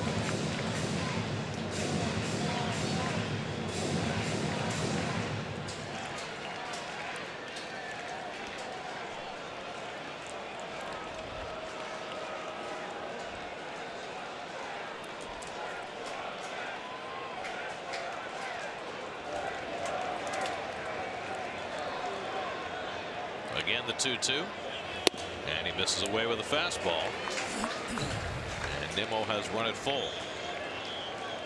That was the same pitch he used to strike out Dominic Smith, but Nimmo wasn't biting.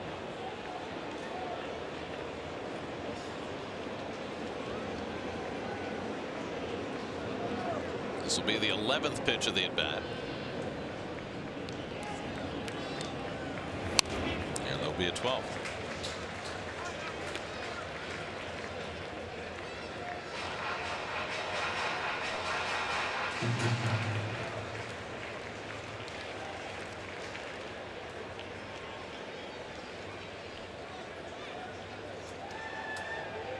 Nola made quick work of Nimmo his first 2 at bats. Getting a better battle this time.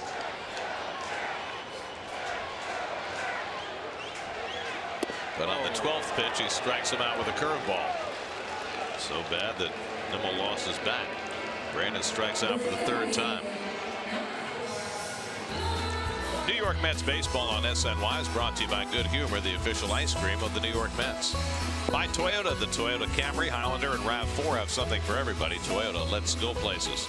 And by Cure Auto Insurance, isn't it about time to switch your car insurance and save? Visit Cure.com today. Well, back in the first inning, Nola struck out the first 2 batters, gave up a single to Wilmer Flores. Didn't seem like a big deal at the time, except it's the only base runner the Mets have had. Nola has retired 17 in a row since that skinny single.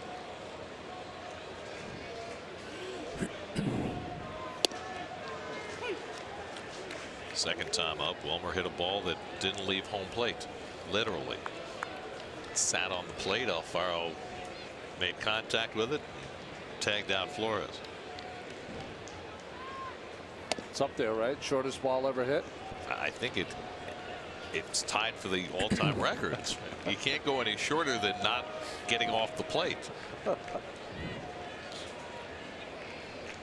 And Wilmer already has a long one today.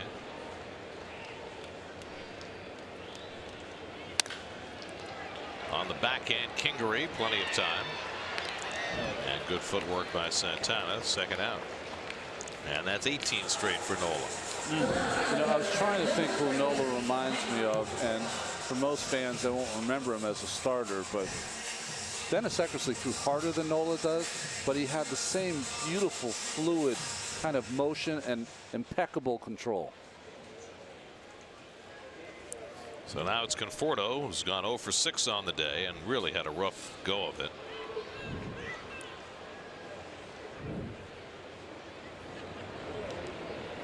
You know, 2 years ago when Conforto was struggling much like this, the Mets made the decision to send him to the minor leagues. I wonder if there's any thought being given or whether it will be of any benefit to trying that again with Michael for a short period of time, just try and take some pressure off and get him going at AAA. Well, he's down to 218, and this is a first half. We're beyond the first half of the season. It has not been a good one. And that is for sure. No one wants to be hitting 218. He cannot say no to it. And, you know, you got people coming off the DL at some point, Bruce and Cespedes. I'm very, you can't, what are you going to do? You're not going to send Nimmo down. Be very curious to see. I mean, they're not going to, they're going to play, if Bruce and Cespedes are going to play, you're not going to sit Conforto down. If you're going to sit Conforto down, then he needs to go down. I mean, you can play Bruce at first base, but especially if, you know, Smith continues to struggle like this. So maybe if Cespedes and Bruce were healthy, Conforto might already be down. Maybe. I don't know what their thoughts are on this, because nobody has said anything either publicly or privately. It has seemed as though they have just expected Conforto to find his way out of this, but right now he looks at least as lost as he did 2 years ago. Well, he gets pitches to hit, and just like that last pitch, it's like a broken record. He fouls it back. He's under everything majority of the time, not all the time. One thing I would say, and a pitch like that exemplifies it, 2 years ago when he was struggling, he would have swung at that pitch and struck out. He has taken his walks. He's not chasing as badly as he did in the depths of his slump in 16.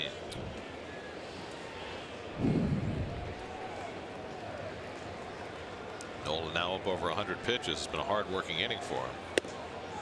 And he does walk Conforto, and the Mets finally have their second base runner of the game, after Nola had retired 18 in a row. SNY Super Slow Motion is brought to you by your Mercedes-Benz Tri-State dealers. Mercedes-Benz, the best or nothing.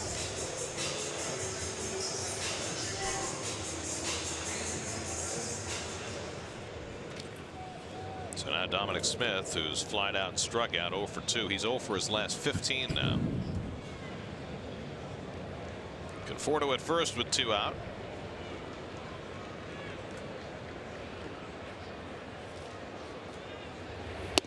And a first pitch curveball bends in for a strike. Nola's career high pitch count was 114. He did that against the Nats a couple of weeks ago.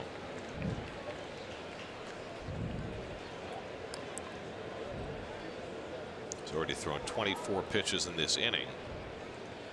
So this could be his last go round. And a call strike 0-2. And in fact, the Phillies are just now going to get some bullpen action going. Nola is due a turn at bat in the 8th inning, although, you know, the last one worked out pretty well for him. Yes, it did.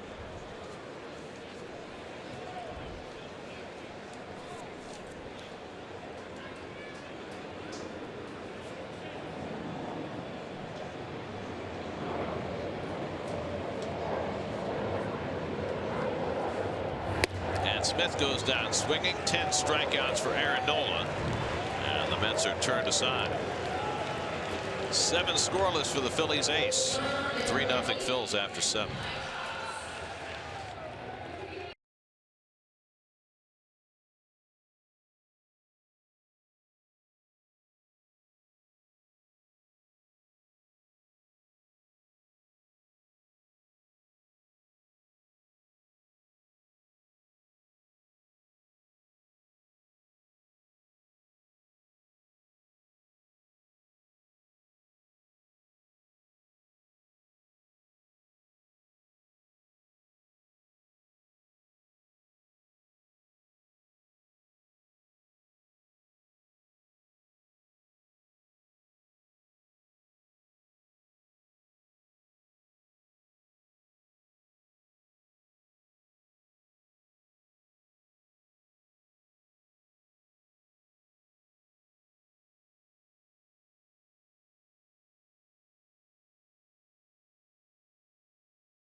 Bank each allowed only 1 hit.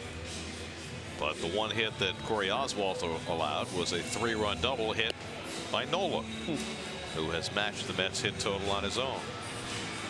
3-0 as we go to the 8th.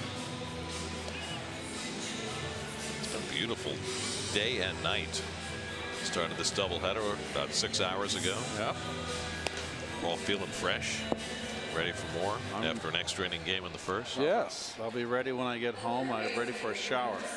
Jacob Rame back from his latest trip to Vegas.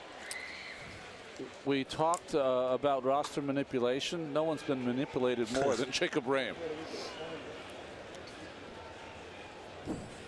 How many different times has he been up and down? Is it 6? It's got to be getting close to that, right? Hurt your feelings. Michael Franco leads off.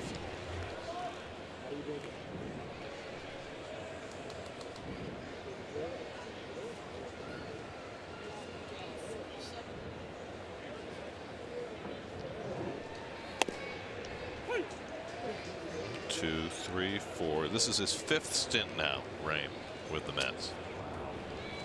And it's only July 9th. Could be plenty more to come. Franco pops one up. Rosario with the angle making the call, but Reyes gets in his way and makes the catch. That was Rosario's ball all the way, but you know, Reyes has been a shortstop most of his life, so he thought it belonged to him.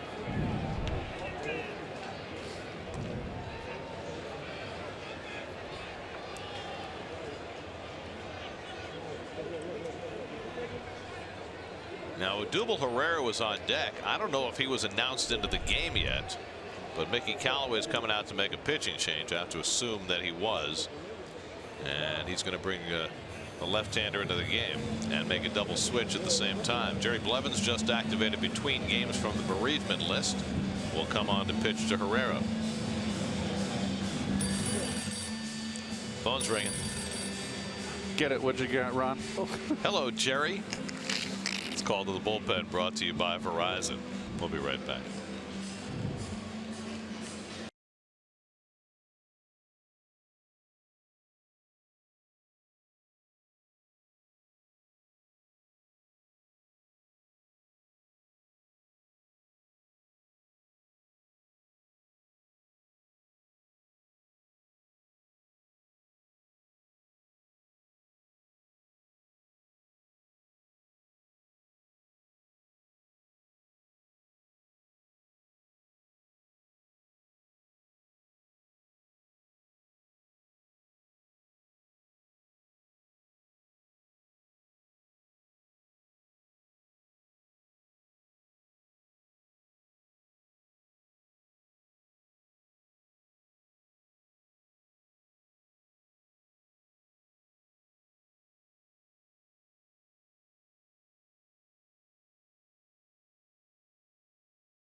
Well, another error made by a rookie manager was Duel Herrera was out on deck to pinch hit, and Mickey Callaway did not wait for him to be announced into the game before bringing Jerry Blevins in. So Herrera went back to the dugout. He's still available, and Yesmuel Valentin will bat instead. I mean, that's just inexcusable. You can't let that happen. Wilmer Flores moves from second base to first base. Ty Kelly comes in to play second. He'll bat ninth. Blevins hits in the 5-hole.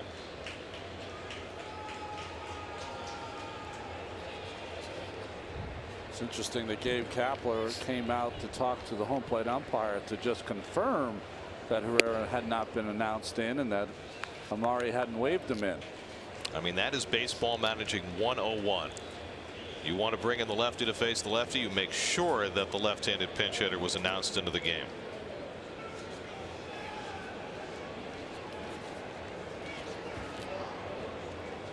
Blevins' last outing was on the 4th of July in Toronto.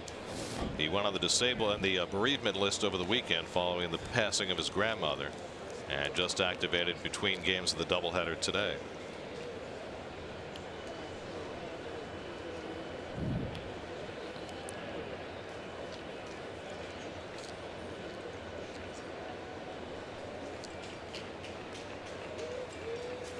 One-two coming to Valentin, and the curveball got him looking. There's the Jerry Blevins classic curveball. 2 out.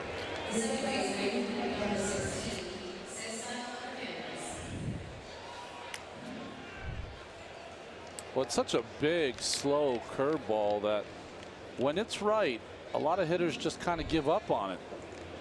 And that's what you saw from Valentin there. Here's Cesar Hernandez, who's 0 for 3. And he gets jammed, fouls it off. Well, as you see on the left, Herrera's name not scratched. I mean, it would have been unlikely that they would bat for Herrera. If he had been announced, he probably would have faced Blevins. They wouldn't have used Valentin, the rookie, to bat for him.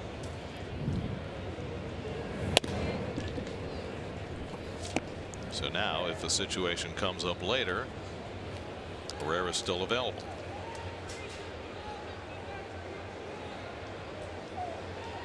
Looks like he feels like he pulled a fast one.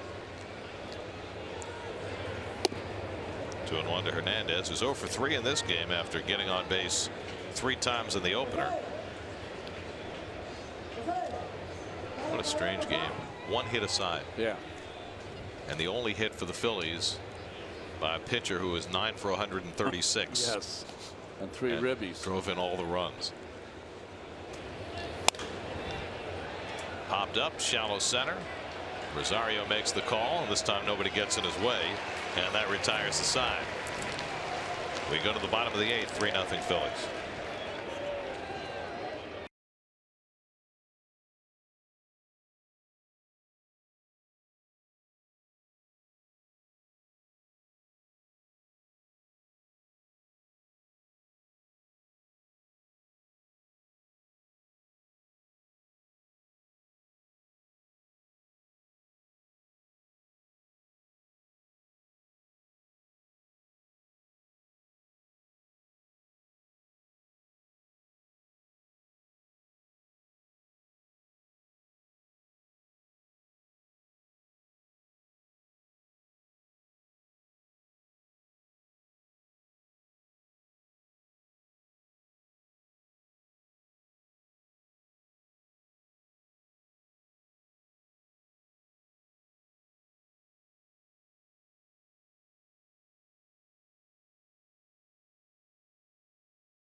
We go to the bottom of the 8th inning.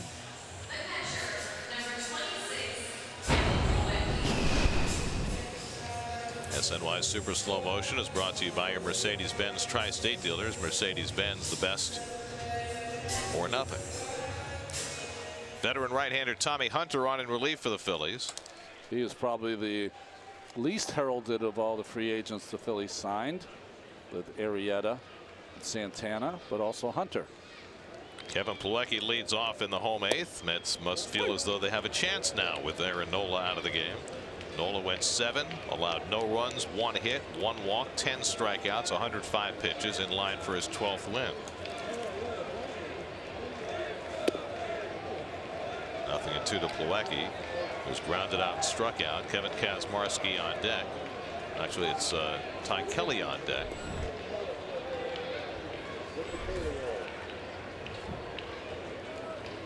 Bautista came in. Remember when they, after he hit? Right. So Kelly is in the 7th spot.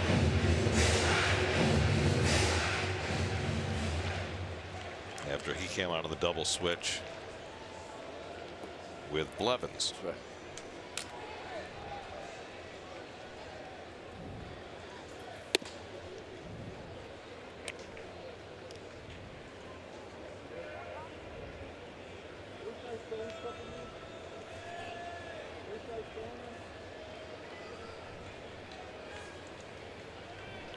One-two from Hunter, and the breaking ball has Plawecki fooled, and Hunter has a strikeout to start his outing.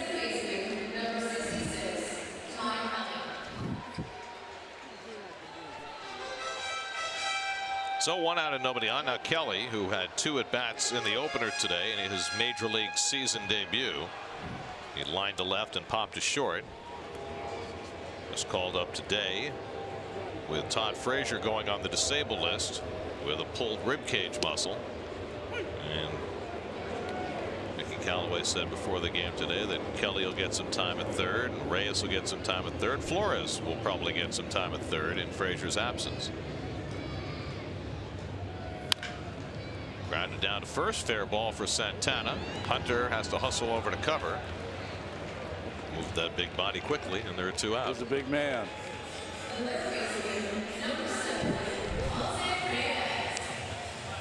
Well, Santana could have taken this himself. He's not the fastest guy afoot, but it's the pitcher's job to get over there, Ronnie, right? Yep. Who's faster, Hunter or Santana? Santana faster than Hunter. Hunter 6'3", 250. So now Reyes, who has struck out and popped up 0 for 2.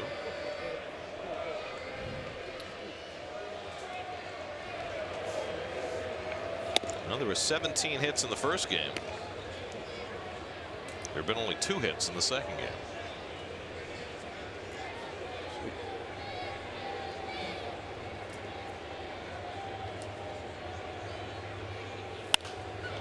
Reyes fouls one off. The Phillies have, you know, one more turn at bat, but it's interesting to note that the last time the Phillies won a game with only 1 hit, June of 1957.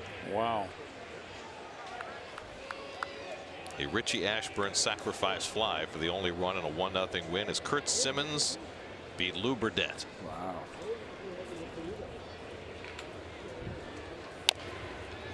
And our friend Eric Hornick reminds us that the only game in Major League history where both teams had 1 hit or less was the Sandy Koufax perfect game against the Cubs in 1965 when Bob Henley pitched a 1-hitter for Chicago.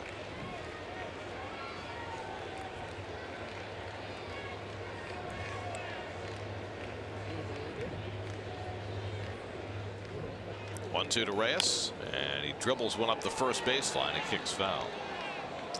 Had a couple of 2-hitters, never had a 1-hitter.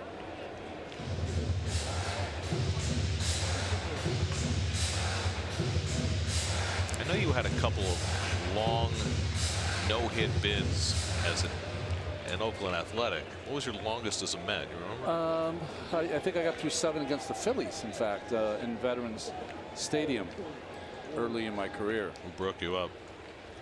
Greg Gross. Oh, good pinch hitter. Left-hand hitter? Yeah, hit the ball straight to center field of my head. I said, great, that's 7 1/3. Let's keep it going. And Mookie was playing in left center. Ball dropped in center. So the shift got me. That's the same way Seaver felt when Qualls got the hit. But that's where Greg Gross hit. I mean, literally, he would hit to left center field was his alley. Reyes foul tips it for strike 3. So Hunter with a 1-2-3 inning with a couple of strikeouts. And that sends us off to the 9th in game 2 with the Phillies up 3-0.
Go on any device with live streaming presented by Verizon. Just visit SNY.TV or download the NBC Sports app today for live streaming coverage of every SNY Mets game. Rhys Hoskins leads off the 9th inning. Jerry Blevins, who got the last 2 outs in the 8th, stays on to face him.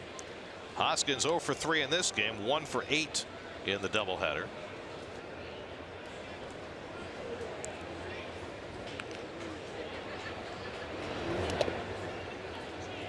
Curveball skips in, a ball and a strike to Hoskins with Nick Williams and Carlos Santana to follow. Right, left, and switch for the Phillies in the 9th. Nobody up behind Blevins in the bullpen, so it looks like he's expected to finish this inning. Mets will have Bautista, Rosario, and Nimmo due up in the 9th. And there's nobody up in the Phillies bullpen either. High fly ball, not very deep in left. And Conforto puts it away, 1 out. Let's check in with the studio, see what's coming up on WB Mason Post Game Live, guys.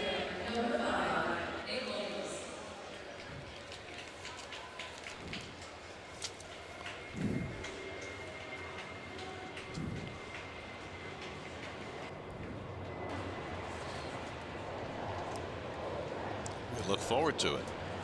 Here's Nick Williams, who's 0 for 3.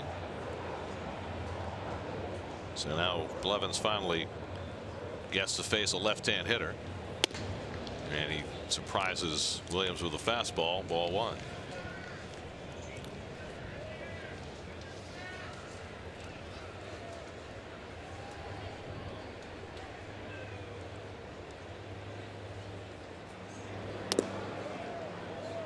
And misses with a changeup, and it's 2-0. Blevins has faced 3, retired them all. Mets bullpen has been perfect so far.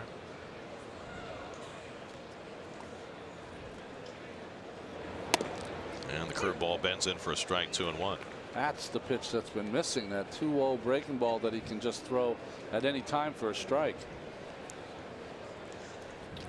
Jerry Blevins with the John Franco back. Yeah, but John would only do it when he's in trouble. He'd like untie and retie it just to, you know, reboot, have a moment. Yeah.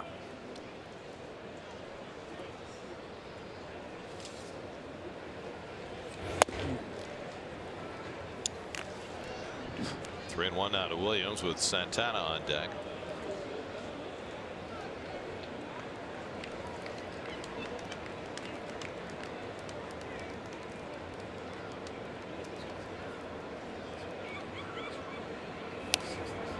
Big cut, uppercut. Count to Williams. Coming up tonight, Geico Sports Night after the post game. Doubleheaders for both New York squads. All the baseball, including the Nationals losing again to fall to 500. And Wimbledon highlights as well.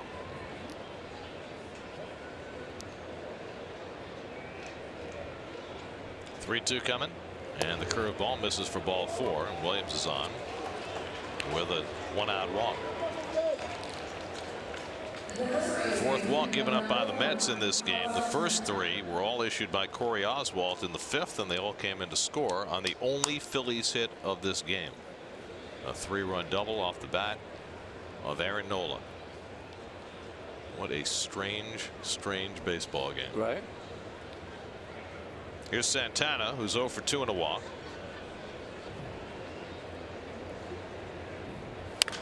And he pops one up in foul ground. And that will go onto the dugout roof. Well, this is the only Phillies hit. Bases loaded, 2 out. That's the difference in the ball game. That was the first pitch fastball too. Out over the plate, belt high.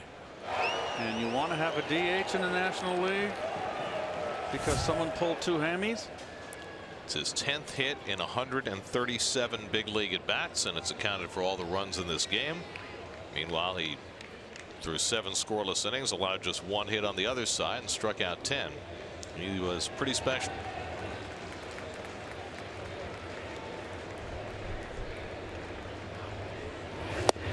Santana moves away, 1-1.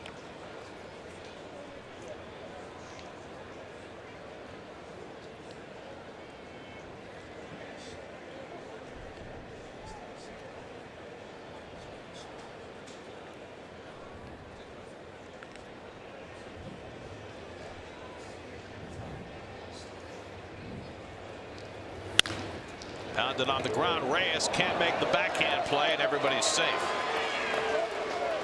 It was going to be a tough play, even had he snared it, to figure out where to get out, but Reyes unable to handle it cleanly. It's an infield hit for Santana, the Phillies' second hit of the game. Backhand down the line.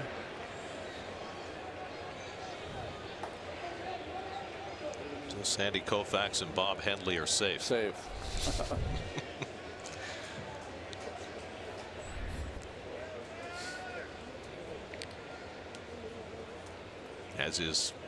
As are Kurt Simmons and Lou Burdett.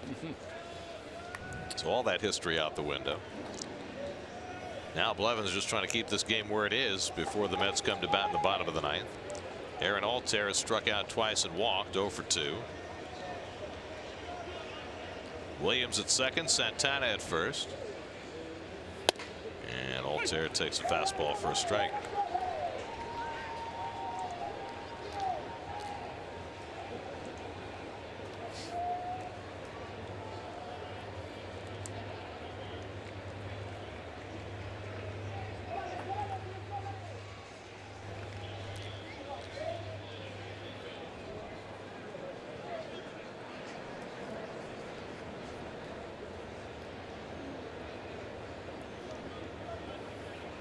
Altair waiting.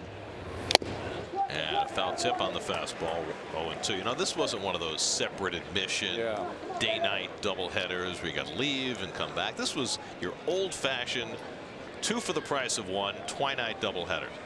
Started 6 hours and 20 minutes ago. Richie. And you wonder who among these fans has been here for the entire time.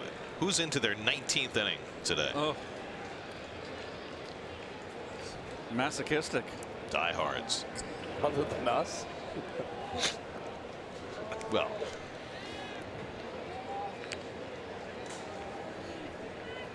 I mean, there's nothing better if you're a baseball lover than to catch a doubleheader. especially on a beautiful night. Divided family. Altair goes down swinging on the curveball. Second strikeout for Blevins. 2 out in the inning. Again, the breaker looks better from Jerry tonight. It does. Getting it over. Sharp, you know.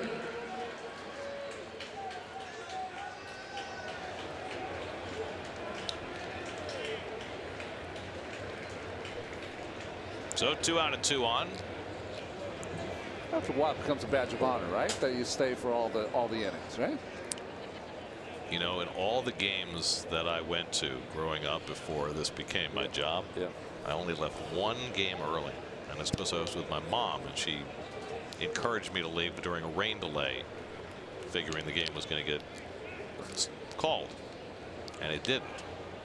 How old were you? I think I was. Oh, I can tell you, it was 15 because it was the night that Willie Mays made his speech, his retirement speech on the field. And there was a rain delay, I think, in the 7th inning. And for Mom's sake, we left. And I was so upset when they restarted the game that never happened again. Kingery with a half swing foul ball, and it's 0-2.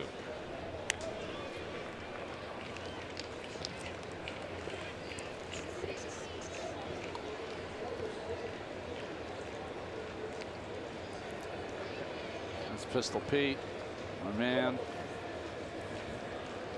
Ready to run out of the field at any time and not get thrown out. How many people can say that? Here comes the Thunder t-shirt.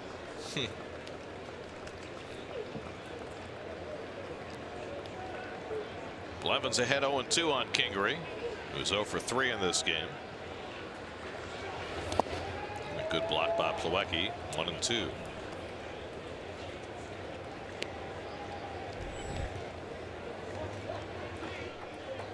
Jorge Alfaro would be next.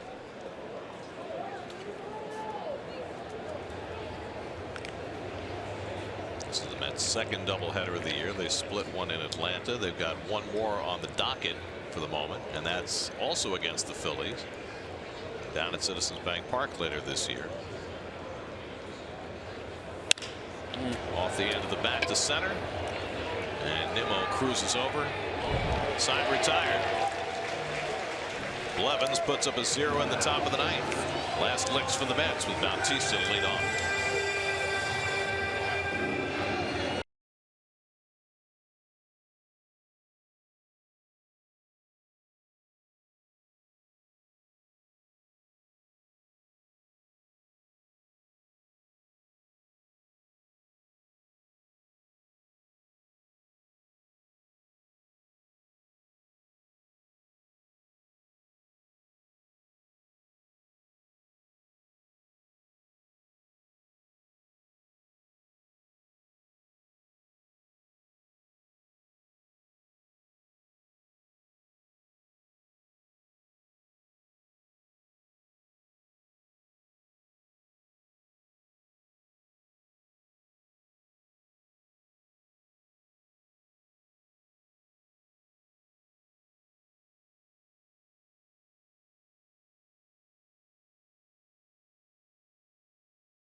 Finish.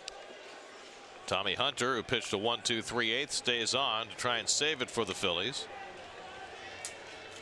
Jose Bautista leads off. And first pitch swinging, fouls off a fastball, 0-1.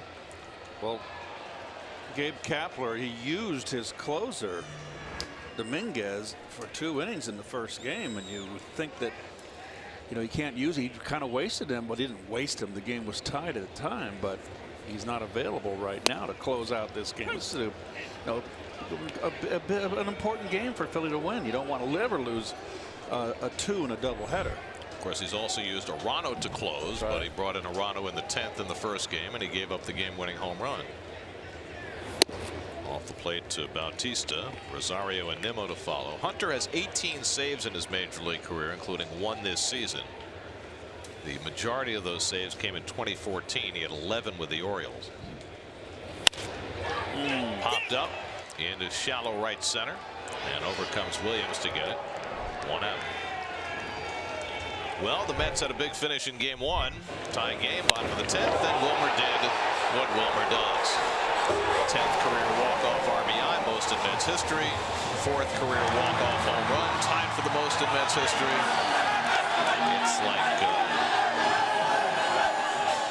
It's like preordained. Yes. Thought he was hit by a pitch prior to that. They went to the headsets, took a look at it. Maybe not go to the headsets, but the umpires talked about it. As Drupal Cabrera is going to bat for Ahmed Rosario. Cabrera had a home run and an RBI double in the first game, and he takes a fastball for a strike. Mets have not been 1 hit this year. They have been 2 hit, but not 1 hit. Their only hit in this game was a Wilmer Flores single in the first. Very interesting to pinch hit for Rosario here, and I have no argument for it. It's interesting. You have no argument for it or no argument against it? Against, excuse me. I mean, it's. I can understand the move. It's short run, long run deal, right? Rosario 1 for 6 in the doubleheader.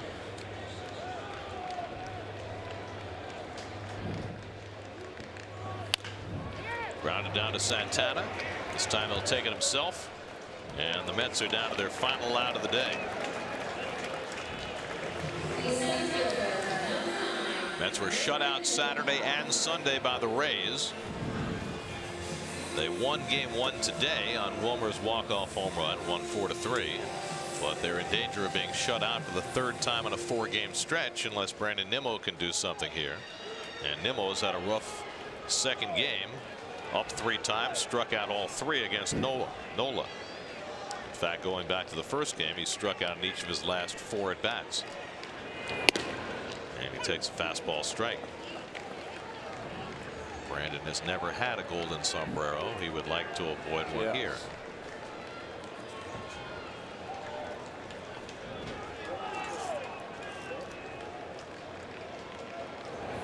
And Nimmo is hit by the pitch.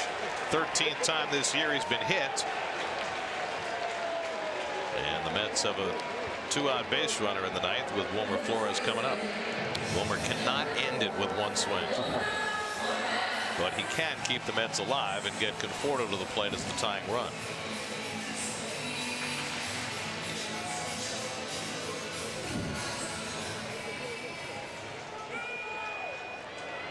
In the last 12 innings, Wilmer has the Mets' only hits. The home run that ended game 1 and the single in the 1st inning of game 2.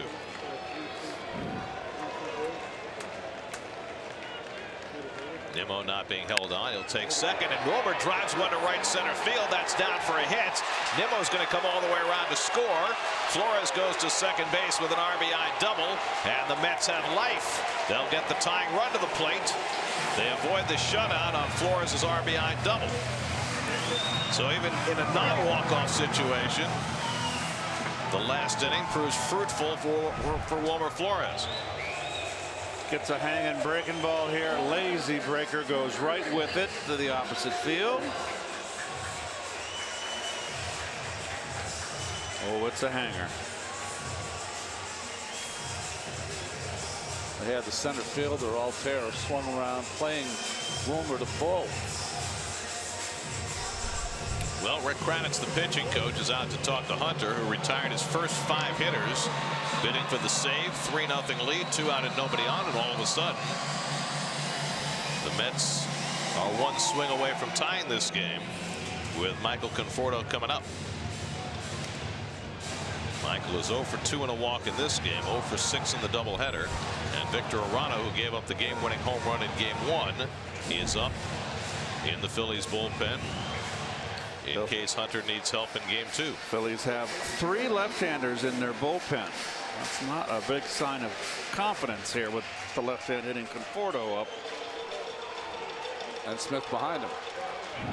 Michael with 10 home runs this year. A home run here would tie the game. First pitch swinging, and he fouls one at the plate. Fouled that one right off his back knee. Hunter's given up just 2 home runs this season in 27, making now 28 2/3 innings of work.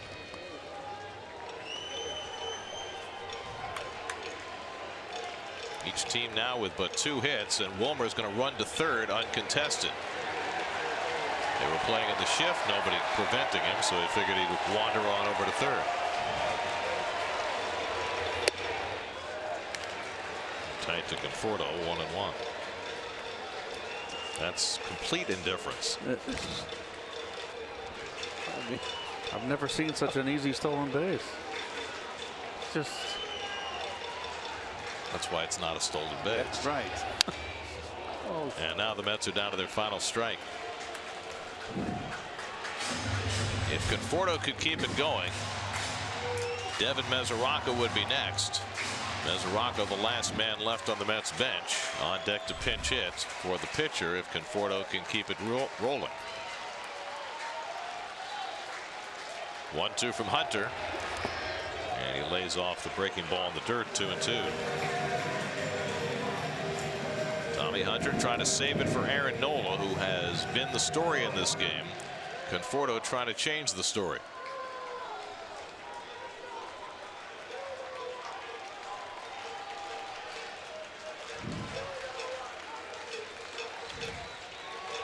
Two coming. That's taken low and in, 3-2. A walk would put the tying runs on base and bring the potential winning run to the plate.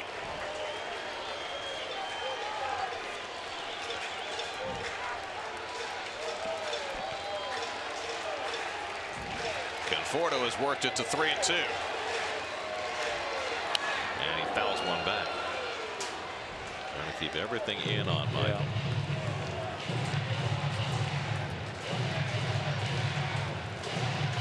Anthony Swarzak is up in the Mets bullpen in case we get to a 10th inning. Arano just about ready in the Phillies bullpen if the Phillies need another arm. And Conforto draws the walk, and the Mets now have the tying runs on base, and Mesoraco will come up to pinch hit.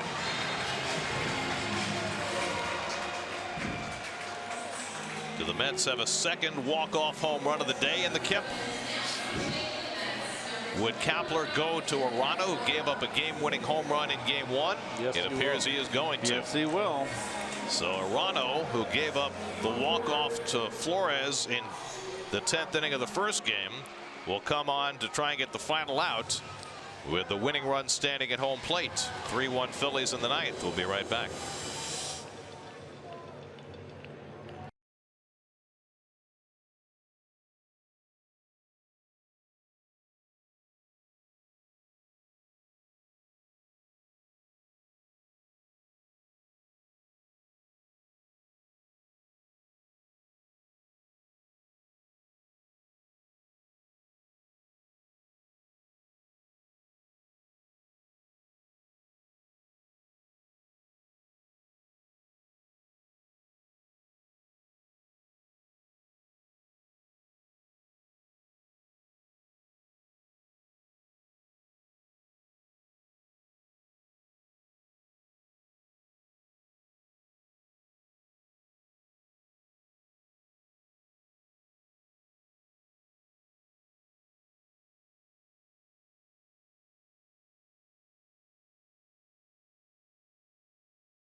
Pitcher in Major League history to give up 2 walk-off home runs in the same day. Oh. But boy, wouldn't the Mets like to find out? Right. Victor Arano gave up the game-winning home run to Flores in the 10th inning in Game 1. Devin Mesoraco, who has 1 walk-off home run in his career, will take a crack at it. Mesoraco is usually pretty good late in games against relievers with the long ball.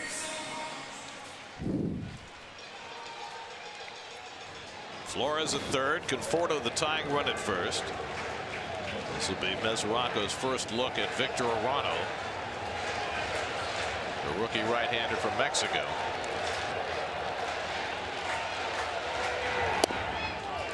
First pitch breaking ball outside, ball 1. Well, he made the mistake of challenging Wilmer with a fastball middle of the plate in. Arano's known for his slider. I bet you he sticks with that mostly in this at bat. Well, he got behind 3-1 on Flores. And that fastball away, and now it's 2-0.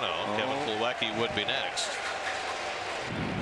Mets with their backs against the wall. They were down 3-0 with 2 out and nobody on, but Nimmo was hit by a pitch. Flores doubled him in. Conforto walked. And Mesoraco takes that slider for a strike. A high strike, 2-1. High hanger.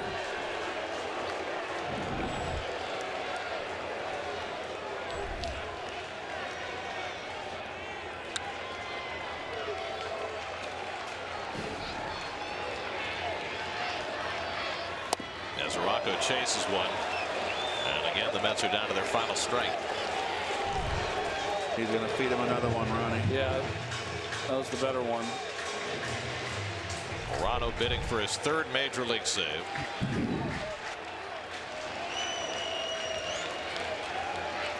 Two coming to Mesoraco. And he goes down swinging on the slider, and the Phillies hang on to win game 2. Arano gets the save. Aaron Nola with a seminal performance, drives in all 3 Phillies runs and throws 7 one-hit innings. And the Phillies gain the split of the doubleheader as they win the nightcap 3-1. Well, Corey Oswalt only gave up that 1 hit to Nola, and the last pitch here by Arano to Mesoraco, no chance. Good slider.